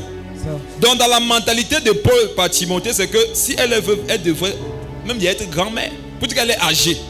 Si elle est veuve ou si une veuve a des enfants ou des petits-enfants, qu'ils apprennent à faire quoi? Avant tout à exercer la piété envers leur propre famille. Continue. Et à rendre à leurs parents ce qu'ils ont reçu d'eux, car cela est agréable à Dieu. Qu'est-ce que ça veut dire? L'église doit les éduquer. C'est en gros ce qu'on veut dire. L'église derrière les veuves là doivent s'assurer que les enfants aient une éducation. Parce que le premier adversaire a une vie de délinquance. Pour la vie d'un enfant, c'est une vie d'éducation. C'est que l'enfant puisse aller à l'école. Qui a déjà vu que les gars qui n'ont pas été à l'école ont une façon de réfléchir? La première chose qu'il faut chercher, l'école n'est pas importante pour avoir le travail d'abord. On est ensemble. L'école est d'abord importante parce que c'est important ou bien important. Parce qu'on dit une école, mais on dit l'école.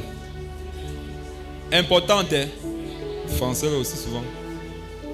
L'école est importante. Okay, l'école est importante. Pas d'abord pour avoir le travail. Qui dit encore tant là? C'est comment non?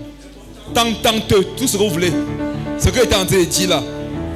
Pas d'abord pour avoir le travail, mais d'abord pour avoir une éducation, une façon de réfléchir. Lorsqu'on doit faire le désordre dans un pays, on cherche les gens qui ne partent pas à l'école. Vous savez pourquoi ils savent qu'ils ne peuvent jamais avoir certaines choses au Cameroun? Les Camerounais sont trop intellectuels. Je vous dis, allez dire aux gens qui vous encouragent au quartier là que la nation va secouer, vous n'allez rien secouer. Même le gars qui te convainc que vous allez secouer, lui-même non, quand il parle, il sait qu'il ne peut pas partir. Les Camerounais sont trop intellectuels pour faire le désordre. Le désordre, non, c'est de trop fréquenter. Amen. Donc quand je veux utiliser quelqu'un, il ne faudrait pas qu'il ait un certain niveau de réflexion. Regardez les pays où il y a souvent eu la guerre. Vous n'avez pas vu que les gens qui sont derrière ces guerres, peut-être toujours chercher certains types de peuples. Les gars qui ont toujours grandi au champ là, on lui donne la main, on dit que tout ce que tu vois, on tue seulement. Et il fait comme on lui a dit, dès qu'il arrive dans un endroit comme ça, il tue, il ne veut rien savoir. Si c'est à toi qu'on a dit ça, tu devais dire quoi? Mais quelle est la thématique du sujet? Parce que ça appelle la quintessence du problème que tu me poses. Je comprends qu'il y a une réflexion inopinée. Le gars va dire que remets mon âme. Amen.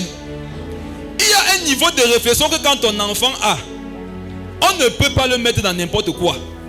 C'est pour ça qu'il faut s'assurer qu'il aille à l'école. J'ai des amis qui ont été au village. J'ai dit qu'il s'est fâché. Tu ne comprends pas pourquoi il s'est fâché. D'après la logique de la fâcherie, il ne devrait pas être fâché, mais il est fâché. Tu ne comprends pas pourquoi. Il y en avait, tu blagues, lui prends ça au sérieux. Ce qui te fait. L'école est très très bien. Importante. L'école est bien. C'est bien d'aller à l'école. Et vous devez non seulement prier pour qu'aucun orphelin de cette église ne reste à la maison, mais vous devez aussi vous investir. Que Dieu bénisse tous ceux qui ont pris en charge les enfants là. C'est coûteux. Hein? Les pensions sont les 150 000. J'ai dit la pension. C'était, il y a à part les 150 000, les 130 000, il y a les frais de dossier, les 25 000. Il faut les cahiers, les livres. Moi-même, j'ai un peu vu la liste de ceux qui ont pris les charges. J'ai dit que les gens, ils ont la foi. Ils ont la foi. T'investis dans la vie de l'enfant de quelqu'un comme ça. Il faut quand même avoir une intimité avec Dieu. Amen. Lis la suite. Celle qui est véritablement veuve et qui est demeurée dans l'isolement. Voilà. Voici que je vous disais qu'il va arriver tout à l'heure là. Met son espérance en Dieu et persévère nuit et jour dans les supplications et les prières. Voici l'un des versets les plus importants qu'une veuve doit connaître. Relis. Celle qui est véritablement veuve et qui est demeurée dans l'isolement. Celle qui est véritablement veuve et qui est demeurée comment? Dans l'isolement. Clique sur le mot isolement. Vous allez voir ce que Paul voulait dire. Le mot isolement veut dire en hébreu mono. Mono. Attends. Mono, non? Quand on dit que quelqu'un est monogame, ça veut dire quoi? Seul. Une seule femme, non? Donc on dit celle qui est véritablement veuve, qui est demeurée dans la monogamie. Maintenant la monogamie là, ça avec qui? Ça avec elle-même. Relis les autres définitions. Être rendu seul. C'est bon, arrêtons-nous là. Être rendu seul. Paul disait que dans l'église, pour considérer une femme comme étant veuve et la soutenir, regardez si après la mort de son mari, elle est restée seule. Autrement dit, est-ce qu'elle s'est conservée dans la pureté?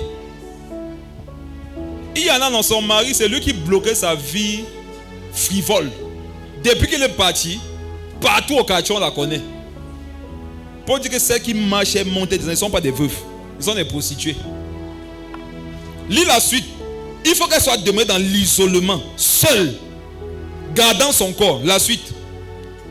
Mais celle qui vit dans les plaisirs est morte. Verset 5.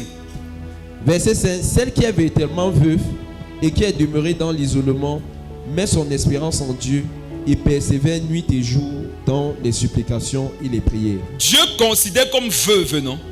Une femme qui a la mort de son mari devient une femme d'intercession. Si le départ de ton mari ne fait pas de toi une femme de prière, pour Dieu tu n'es pas veuve. Il dit, mets son espérance en Dieu et persévère nuit et jour dans les supplications et les prières. Il dit pour Dieu, quand une femme, après avoir perdu son mari, ne devient pas une femme de prière, Dieu ne la considère pas comme veuve. Il y a des absences que Dieu a créées ou a permis dans les vies de certaines femmes pour qu'elles deviennent des femmes d'intercession, pour qu'elles deviennent des femmes de prière. On dit jour et nuit, ça veut dire qu'avant tu dormais, non? Maintenant, non, ne dors plus. Peut-être à l'heure où tu voulais prier, te dire que va me faire le riz. Dès que tu fais le riz, tu dis que je ne veux plus le riz, je veux me donner le manioc. Il n'est plus là, non. Dieu dit que ma fille, maintenant, non. On va aller. Restons dans l'isolement. Quand il dit ceux qui sont restés dans l'isolement, on comprend aussi par là que si une femme aussi se précipite à aller se marier à la mort de son mari, elle est suspecte. Ne nous fais pas croire que tu as trop compris qu'il faut vite gérer dans la vie avancée. Amen. Ne nous fais pas croire que c'est parce que tu es trop mature spirituellement. Tu vas alors rester seulement comme ça. Parfois même pour un temps, il faut rester comme ça. 1 Corinthiens 7 verset 1, Paul dit qu'au sujet de ce que vous m'avez écrit là, je vous dis qu'il n'est pas bon pour l'homme d'avoir une femme. Il est conseillé d'avoir que je vous conseille même de rester veuf comme moi. Mais après il dit bon, Dieu a appelé chacun comme il l'a appelé. C'est qui est véritablement veuve, qui est demeuré dans l'isolement, met son espérance en Dieu et persévère nuit et jour dans les supplications et les prières. Donc toi ma soeur, toi maman, où tu es là, Dieu t'attend dans la prière. S'il te donne comme solution ou comme nouveau système de vie l'intercession, c'est parce qu'il sait que c'est là-bas que tu vas trouver ton équilibre. Allez demander aux femmes qui ont perdu leur mari, allez demander aux enfants qui sont orphelins. Ils vous diront sûrement qu'il y a une période de leur vie, s'ils n'étaient pas en prière, c'est qu'ils se seraient donné la mort. Parce qu'il y a les jours où tu vas aller bien à 18h, à 19h, tout change dans ta tête. À 19h30, tu reçois la visite des frères et sœurs. Tu es encouragé. Quand ils partent là, tu penses que tu as compris. Ils partent à 19h58 minutes. 20h, tout ce qu'ils ont dit, tu as oublié. Amen. Amen. Ce n'est pas que tu n'aimes pas Dieu. Il faut que tu partes en prière. Amen. Une veuve doit être une femme d'intercession. Et quand Jésus même devait venir sur la terre, il voulait établir une équipe de personnes qui vont prier pour lui. Il n'a pas cherché les femmes mariées. Oh. Il est parti chercher une veuve. Il a dit que c'est toi qui vas prier avant qu'elle n'arrive. Parce que c'est la mariée là, ça ne va pas donner. Toi la veuve, va au temple. Reste là-bas. Prie seulement.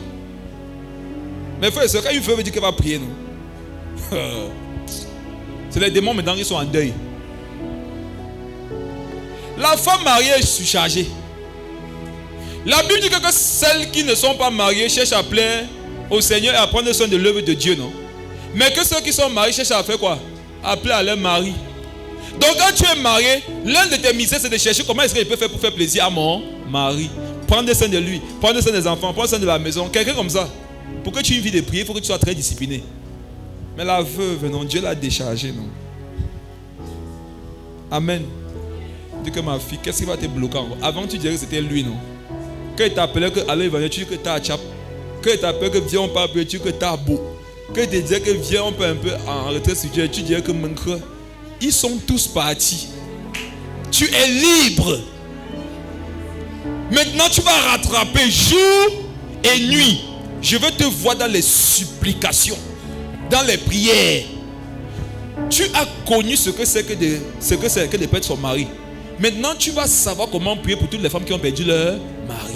Tu sais ce que c'est que dans le quartier des orphelins. Maintenant tu vas savoir comment prier pour les orphelins. Maintenant tu as du temps pour ma maison. Je veux que tu pries. Ce qui me plaît, c'est qu'il n'y a pas de mes parties faire des choses physiques. Non, prie. Amen.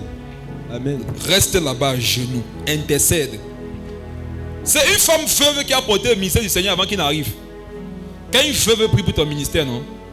Je vous dis, les démons seront endeuillés. Elle a connu la douleur, non? Quand quelqu'un qui a connu la douleur continue de prier, sa prière a plus de valeur que toi qui n'as pas encore connu la douleur. Si une femme a des problèmes, mais elle accepte quand même de prier, sa prière aura beaucoup de valeur devant Dieu. Toi qui as tout ce que tu veux là, tu pries là.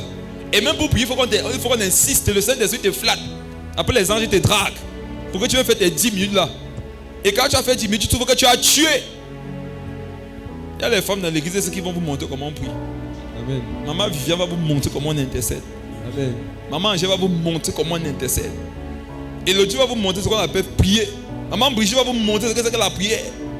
Elle va vous montrer. Les mêmes, montrez-nous quelque chose. Les les enfants qui prient 3 heures par jour, sinon montez à 8 heures. Il faut qu'on mette un sondage dans les groupes de prière, des groupes WhatsApp. Premier sondage, ai-je été fidèle dans mes 3 heures de prière par jour? Ça c'est pour tout le monde. Maintenant tu mets spécial veuve.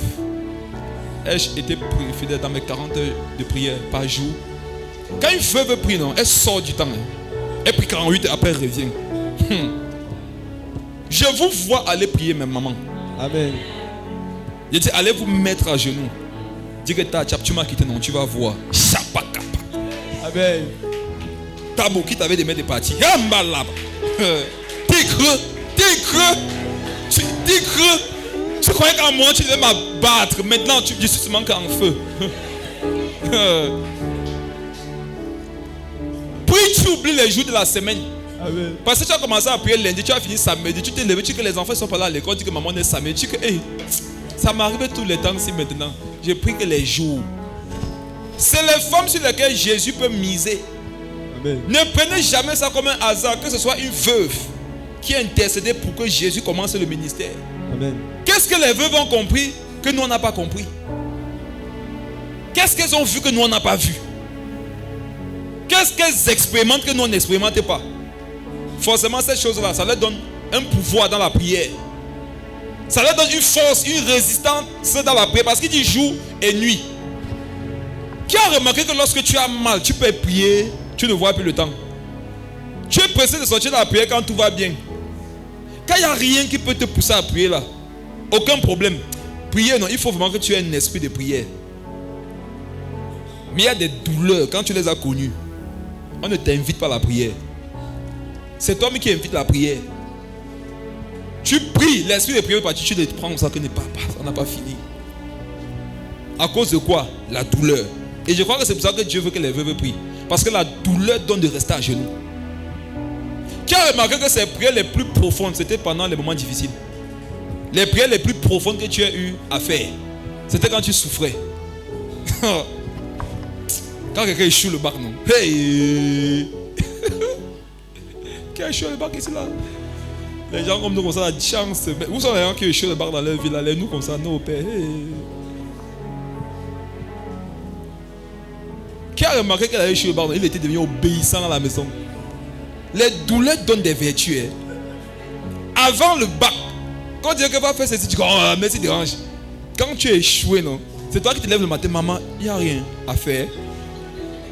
Elle dit voilà, qui là-bas, il a même échoué. Tente de bien la lumière dans la chambre. Le échouer si il croit que payer la facture est facile. On t'appelle ton téléphone sur sonnerie, tu vas confirmer. Tu peux mettre ton téléphone sur vibreur, il a même échoué.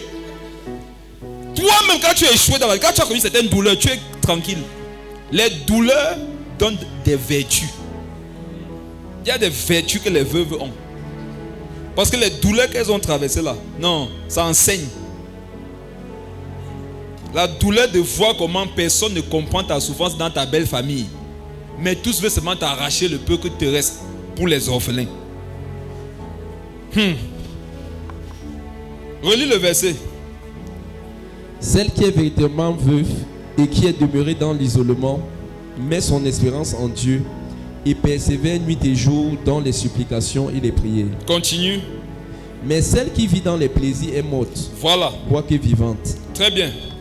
Je vous ai dit qu'il y en a qui ont perdu le mari mais qui ne sont pas veuves, non? Voici la réponse de ça ici. Relis. Mais celle qui vit dans les plaisirs est morte. Mais celle qui vit dans les plaisirs est comment? Morte. Pour être veuve, il faut être en vie. Or, elle est morte. Elle n'est pas veuve. Ton mari meurt. Ça te donne de vivre dans le monde, dans le péché, non? Tu n'es pas veuve pour Dieu. Toi-même, tu es morte. C'est ton mari mort qui est veuve. Relis. Mais celle qui vit dans les plaisirs est morte. Quoique vivante. Quoique vivante, tu es morte. Tu n'es pas veuve, tu es morte. On comprend par là que lorsque tu deviens une veuve, une chose que tu dois beaucoup faire, plus que par le passé, c'est de te sanctifier. Amen. C'est de veiller sur ta vie de prière. Lis la suite. Déclare-leur ces choses afin qu'elles soient irréprochables. Déclare-leur ces choses afin qu'elles soient irréprochables. Quelle est l'église que Jésus viendra chercher? Citez les critères. Sans tache, sans ride. Une église pure, sans tache, ni ride, ni rien de semblable. Donc une église irréprochable. Quand Dieu veut qu'une église soit bien préparée à l'enlèvement, Dieu donne à cette église des veuves. Parce que les veuves dans la pensée de Dieu sont l'image de la perfection. Les veuves sont censées montrer comment être irréprochables. Des églises qui ont des veuves sont bénies. Les veuves dans les églises ne sont pas nécessiteuses d'abord, non. Elles sont d'abord une bénédiction. C'est pour ça que Dieu demande de prendre soin d'elles, parce qu'en fait c'est un avantage de les avoir.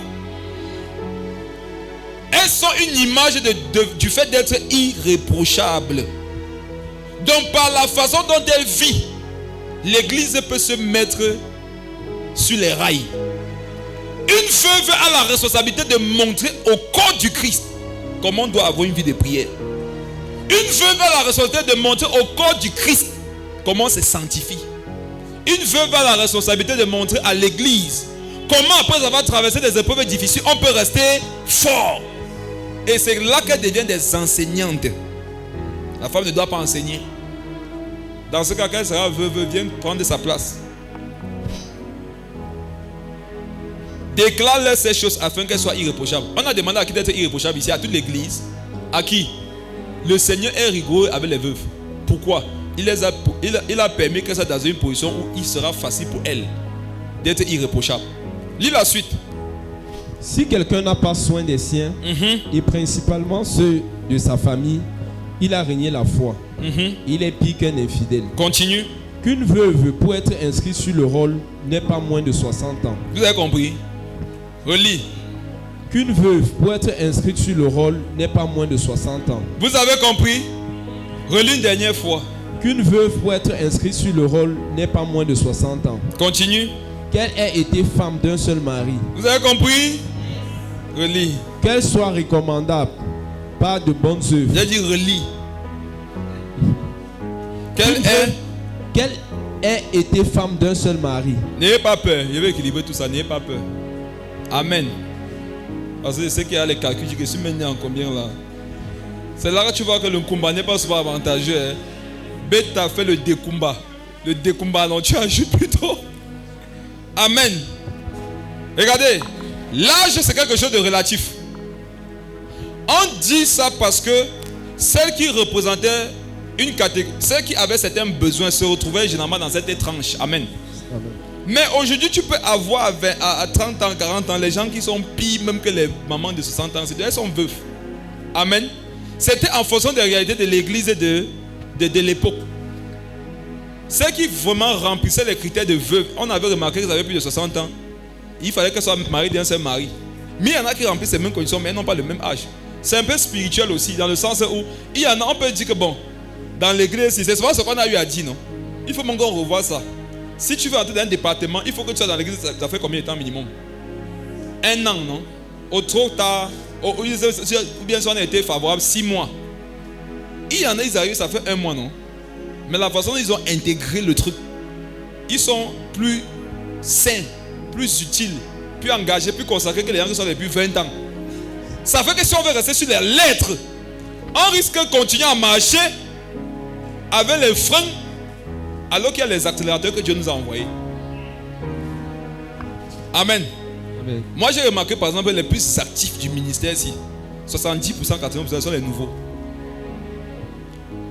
20% non, c'est les anciens, non, les vieillards de l'ancienne alliance. Et en qui maîtrise.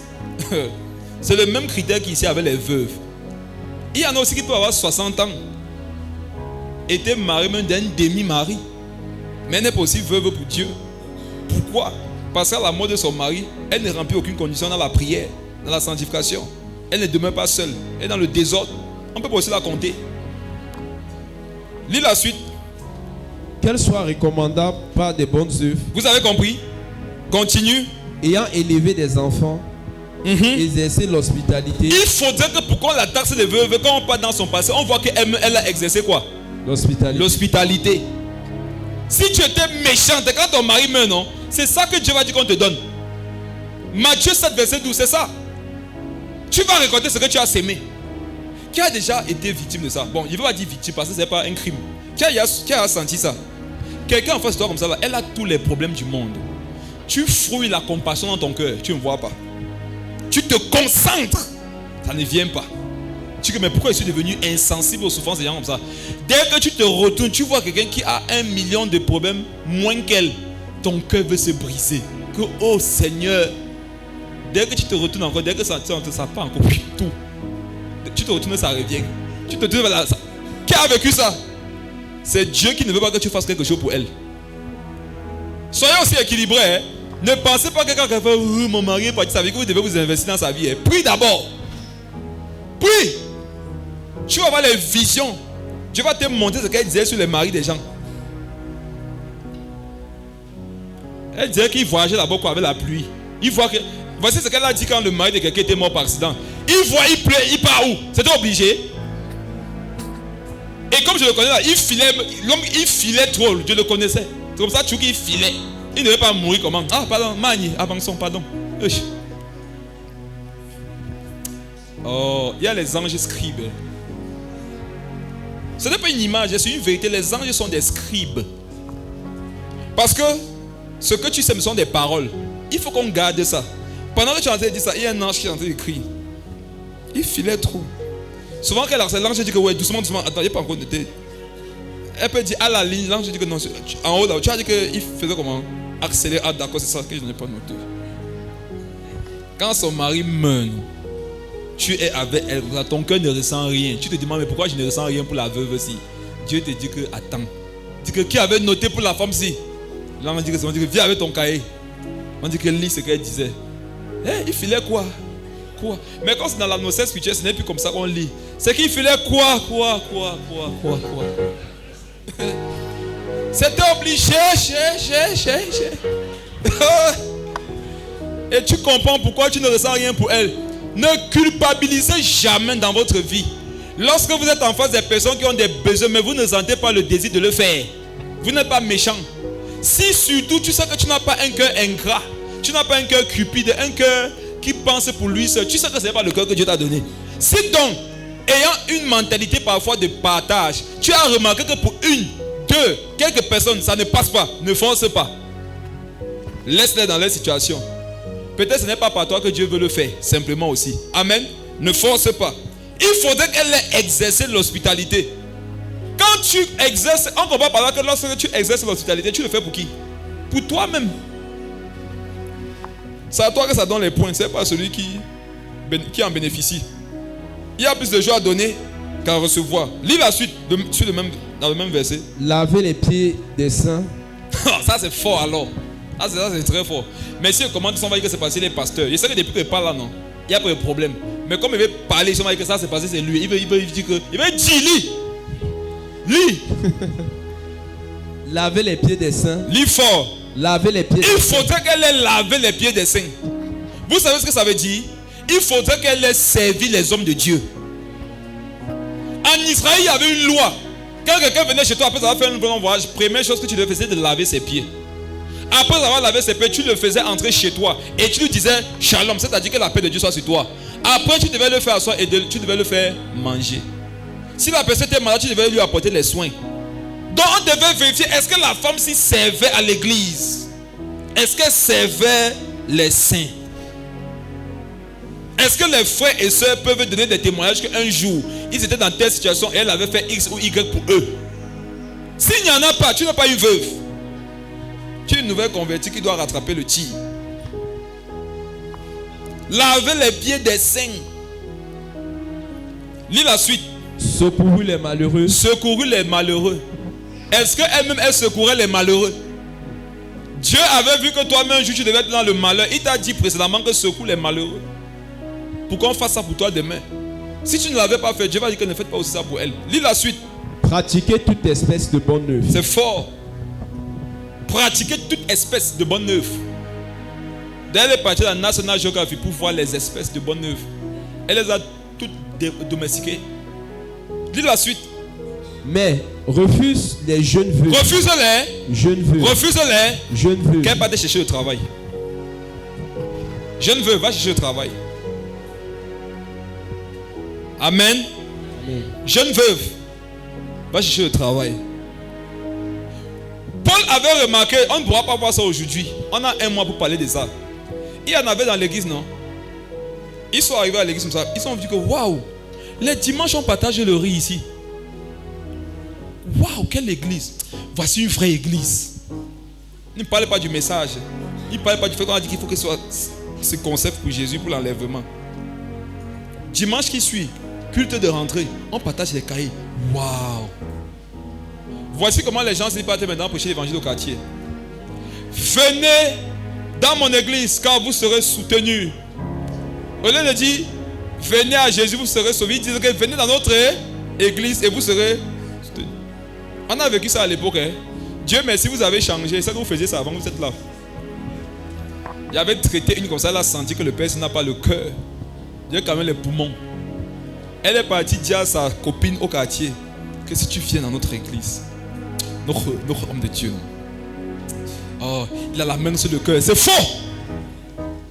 Il n'est pas la main sur le cœur. Dieu m'a poignardé sur mon cœur. Il n'est pas la main sur le cœur. Que si tu viens là-bas. J'ai senti que la femme ici, on l'a amenée ici pour les biens. Quand on a dit que les nouveaux, on lui donne le micro. Bonjour ma soeur, comment tu t'appelles? Elle a donné son nom. Après, elle dit que je suis seule. Mon mari est mort. Les enfants ne mangent même pas. Tu ne connais même pas qui dirige ici. Je suis mal à la limite méchant.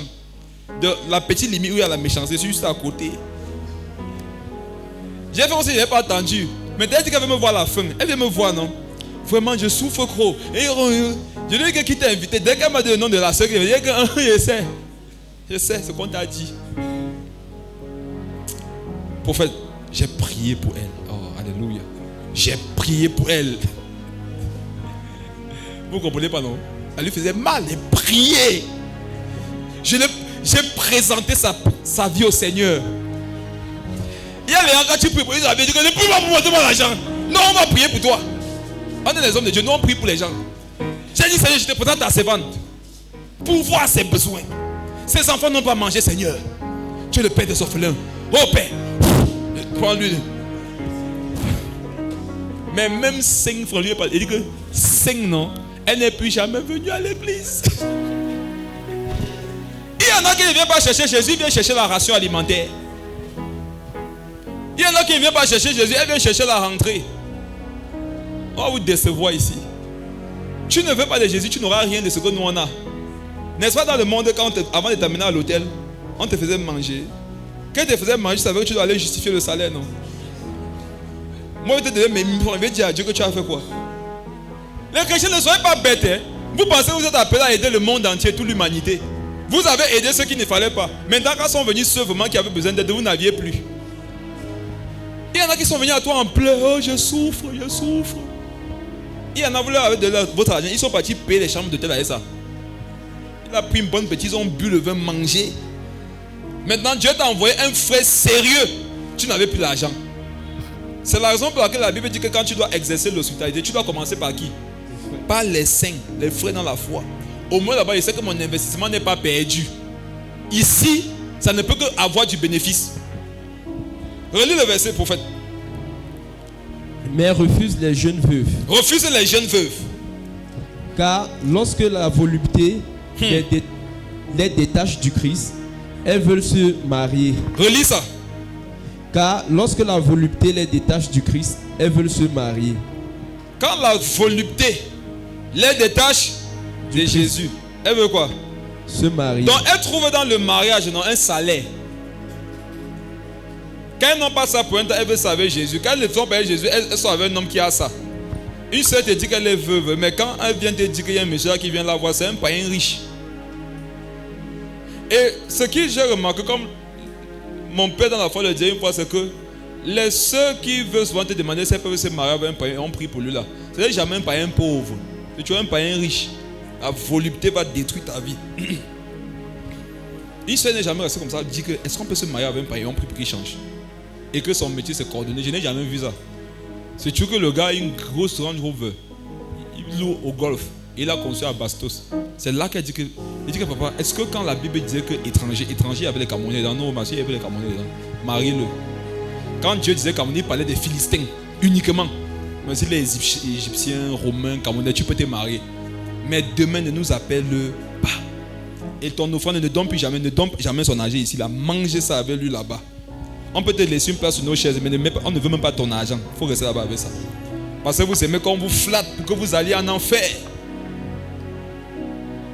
Refuse les jeunes veuves, car lorsque la volupté les détache du Christ, elles veulent se marier et se rendre coupables en ce qu'elles violent leur premier engagement. On comprend par là que la parole voudrait que si ton mari meurt, que la première réflexion que tu aies n'est pas de te remarier, c'est d'être consacré à Jésus. Amen. Paul a dit ça. Bon, je vous le dis, ce n'est pas un débat. Ce n'est pas d'abord salutaire. Si tu veux, tu crois. Si tu veux, tu ne crois pas. Paul était marié. Et Paul a appliqué ce principe. Quand sa femme est morte, il a dit que bon, j'applique le principe-ci. Je ne me marie plus. Je me consacre à Dieu. Les hommes spirituels, voilà souvent comment ils agissent. Mais ça dépend de la façon dont Dieu les a appelés. Parce que si Dieu ne les a pas appelés à ça, ils vont faire le désordre. C'est la raison pour laquelle Paul a équilibré dans 1 Corinthiens 7 par la suite en disant que mais Dieu a appelé chacun d'une certaine façon. Si tu vois que tu ne pourras pas rester chaste, va te marier. Parce qu'il y a des gens qui disent qu'ils sont veufs, ils ne veulent plus se marier, mais son témoignage, non, c'est fort. Une seule te dit que non, moi je me marie, mais son témoignage avec les jeunes, c'est fort. Et quand une veuve perd son mari, automatiquement, ce qu'elle aura en vie, c'est un jeune. Vous n'avez pas remarqué ça? Parce que c'est comme si elle souhaitait que le père meure, parce que le père était plus performant. Dès que tu es cru parti. S'il a laissé l'argent, c'est un secret pour personne, non? Elle va se taper un bon jeune orphelin, non? Qui lui aussi vivait les difficultés parce qu'il n'a pas connu son père. Donc veuves et orphelins vont se consoler. Voilà pourquoi il faut que l'église intervienne. Sinon ça va devenir le désordre. Lis la suite, prophète. Et se rendent coupables de ce qu'elles violent leur premier engagement. Avec cela, étant oisives, Voilà, elles apprennent à aller de maison en maison. c'est ça. Et non seulement elles sont oisives, mais encore causeuses et intrigantes, disant ce qu'il ne faut pas dire. Elles sont comment? Causeuses. Ça veut dire quoi? Elles bavardent. Quand tu perds ton mari, non? Un membre qui va ressusciter, c'est ta langue. Et comme Dieu sait que tu auras beaucoup de choses à dire, qu'il va en prière. Amen. Va dire ça en prière. Si tu prends une veuve, non, tu la mets en prière, non? Sa langue est causeuse. C'est pour ça que Dieu dit que joue au nu, non? Lâche-toi. Ça va. Et si elle ne veut pas parfait, elle va dire que t'es cru. C'est pas t'es cru compris. Jésus. Amen. Si tu es veuve, tu ne développes pas une vie de prière, tu vas commencer à marcher de maison en maison pour causer. On dit qu'elles sont causeuses, intrigantes. Elles vont piquer avec les paroles. Ça veut dire que si elle vient chez toi, que ton mari est encore en vie, tu dis que ma soeur, il faut que tu rentres, mon mari rentre bientôt. Elle va dire que heureux les mariés. Bye. Elle sera dans les pics comme ça. Elle va commencer, tu vas sentir que facilement, elle va pouvoir intriguer. Pic. Elle va partir à la fête de fin d'année des enfants. Un papa va se lever pour danser avec son enfant la matinée, non? Pour envoyer son enfant. Elle va dire qu'il veut montrer quoi? Heureux ceux qui ont le père, non? Qui ne vit pas. J'espère seulement qu'il ne va jamais mourir. Elle parle seule. Hein? Le père est en train de cause avec son enfant. Il n'est pas au courant d'elle. Mais elle est là-bas seule. Causeuse. On comprend par là que comme tu as traversé une difficulté, si tu ne veux pas sur ta vie, tu vas détruire autour de toi. Et seule une vie d'intercession peut te donner de ne pas devenir un instrument entre les mains de Satan. Et vous aussi, quand vous avez remarqué qu'une soeur est causeuse, reprenez-la, non? Quand elle veut commencer à démarrer comme le groupe, dès que tu vois ça venir, dis que ma soeur, mettons-nous à genoux, on va prier pour l'église. Tu vas voir que ça va partir. J'ai remarqué que les gens qui aiment le commérage n'aiment pas prier. Voici une vérité indiscutable. Tu ne peux pas aimer la prière et le Congo-ça en même temps. Impossible. Impossible. Si vous connaissez une seule ici qui fait le Congo-ça, mais qui ne dort pas la veille, elle nous flatte. Elle nous ment. C'est une hypocrite. C'est impossible que tu sois causeuse et tu aies une vie de prière. Il y a un endroit où tu mens. Et forcément, non, tu mens dans ce que tu appelles vie de prière. Pourquoi? La prière donne de se taire. Si vous avez remarqué, généralement quand vous finissez un bon moment de prière, vous n'avez même pas envie de parler. Ta bouche, l'onction d'abord te fatigue même, non? Amen. Je ne parle pas des orgueils, parce que les orgueils aussi n'ont pas envie de parler quand ils finissent des prières. Quand tu dis que frère, c'est comment, non? Tu dis que Antoine, il faut comme ça, peut dire que demain. Quand tu veux dire que demain, Antoine, quand demain tu veux dire que Antoine, c'est comment? Dis que frère, là je sortais de 8 heures de prière, j'étais trop chargé. En parlant l'onction, on pouvait un peu me quitter quoi. Il voulait conserver l'onction. Antoine! Quand tu n'es pas Antoine, mais tu es quelqu'un vraiment qui a une vie de prière, tu vas voir que plus tu pries, moins tu as envie de parler d'autre chose. Parce que tu ne peux pas avoir une conversation avec le Dieu de la sainteté. Et les minutes après, tu es dans des conversations malsaines. Ce n'est pas possible. Quand ta bouche est exercée à s'adresser au Dieu saint, on ne peut pas retrouver ta bouche facilement dans la saleté. Dans les choses bizarres, ce n'est pas possible. Ma soeur, si tu as remarqué que je n'avais pas laissé comme ça, non? Dis que Seigneur Jésus, aide-moi à prier. Ne dis pas que aide-moi, ne plus parler. Tu vas parler, mais il faut seulement que tu parles à la bonne personne, Dieu. Quand tu vas t'habituer à la présence des anges, la présence du Saint-Esprit, quand tu seras avec les hommes, tu auras seulement envie qu'ils connaissent ça, ce que toi tu connais. Tu n'auras pas envie de les dénoncer, tu auras envie qu'ils puissent aussi expérimenter ça. Qu'elles ne soient pas causeuses et intrigantes, disant ce qu'il ne faut pas dire. Lis la suite.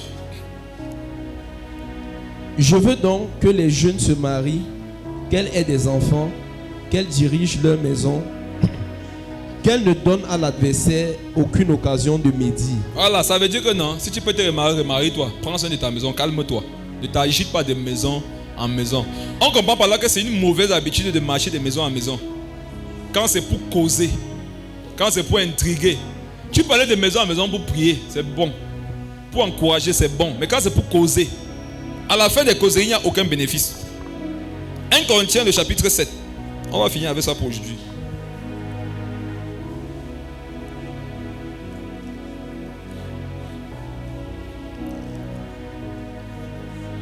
Verset 8. 1 Corinthiens 7, 8. À ceux qui ne sont pas mariés et aux veufs, je dis qu'il leur est bon de rester comme moi. Relis. À ceux qui ne sont pas mariés et aux veufs, je dis qu'il leur est bon de rester comme moi. Continue. Mais s'ils manquent de continence, Voilà. qu'ils se marient, car il vaut mieux se marier que de brûler. Si tu es veuve, si tu es veuf, tu ne ressens plus le désir de te marier, reste comme ça, consacre-toi à Dieu. Mais si tu sens que tu ne peux pas remarier, c'est ce que la Bible dit. Et la cause, ce qui peut faire que tu ne peux pas te remarier, c'est quoi? C'est le décès, non? C'est pas que vous êtes discuté, ou on divorce, tu ne peux pas te remarier, c'est que tu vas aller en enfer. Dieu n'est pas dans ces choses-là. Je voudrais que tous les hommes fussent comme moi. Mais chacun tient de Dieu un don particulier, l'un d'une manière, l'autre d'une autre. À ceux qui ne sont pas mariés et aux veuves. Vous savez pourquoi les gens disent que Paul ne s'est jamais marié? C'est à cause du verset ci. Ils ont choisi de dire qu'il n'est pas marié. Or, écoutez, à ceux qui sont mariés et aux veuves. Donc Paul ici s'adressait à deux catégories de personnes. Amen. Les non mariés et les veuves. Je dis qu'il est bon de rester comme moi. Mais est-ce que Paul a dit que le moi là c'était qu'il n'était pas marié? Est-ce qu'il a dit que le moi là c'était qu'il était veuf? Pourquoi les gens choisissent de dire qu'il n'était pas marié? C'est parce qu'ils ont choisi de dire ça comme ça. Quand tu prends beaucoup d'autres versets et beaucoup d'autres contextes sociaux, tu comprends que Paul aussi avait été marié, il était veuf.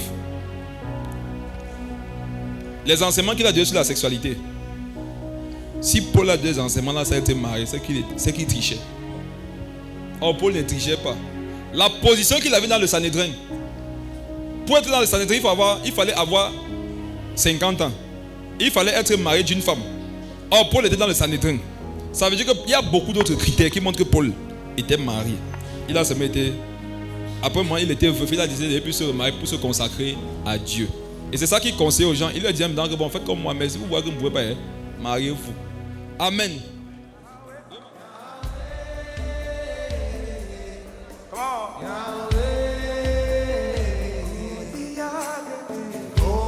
Yahweh,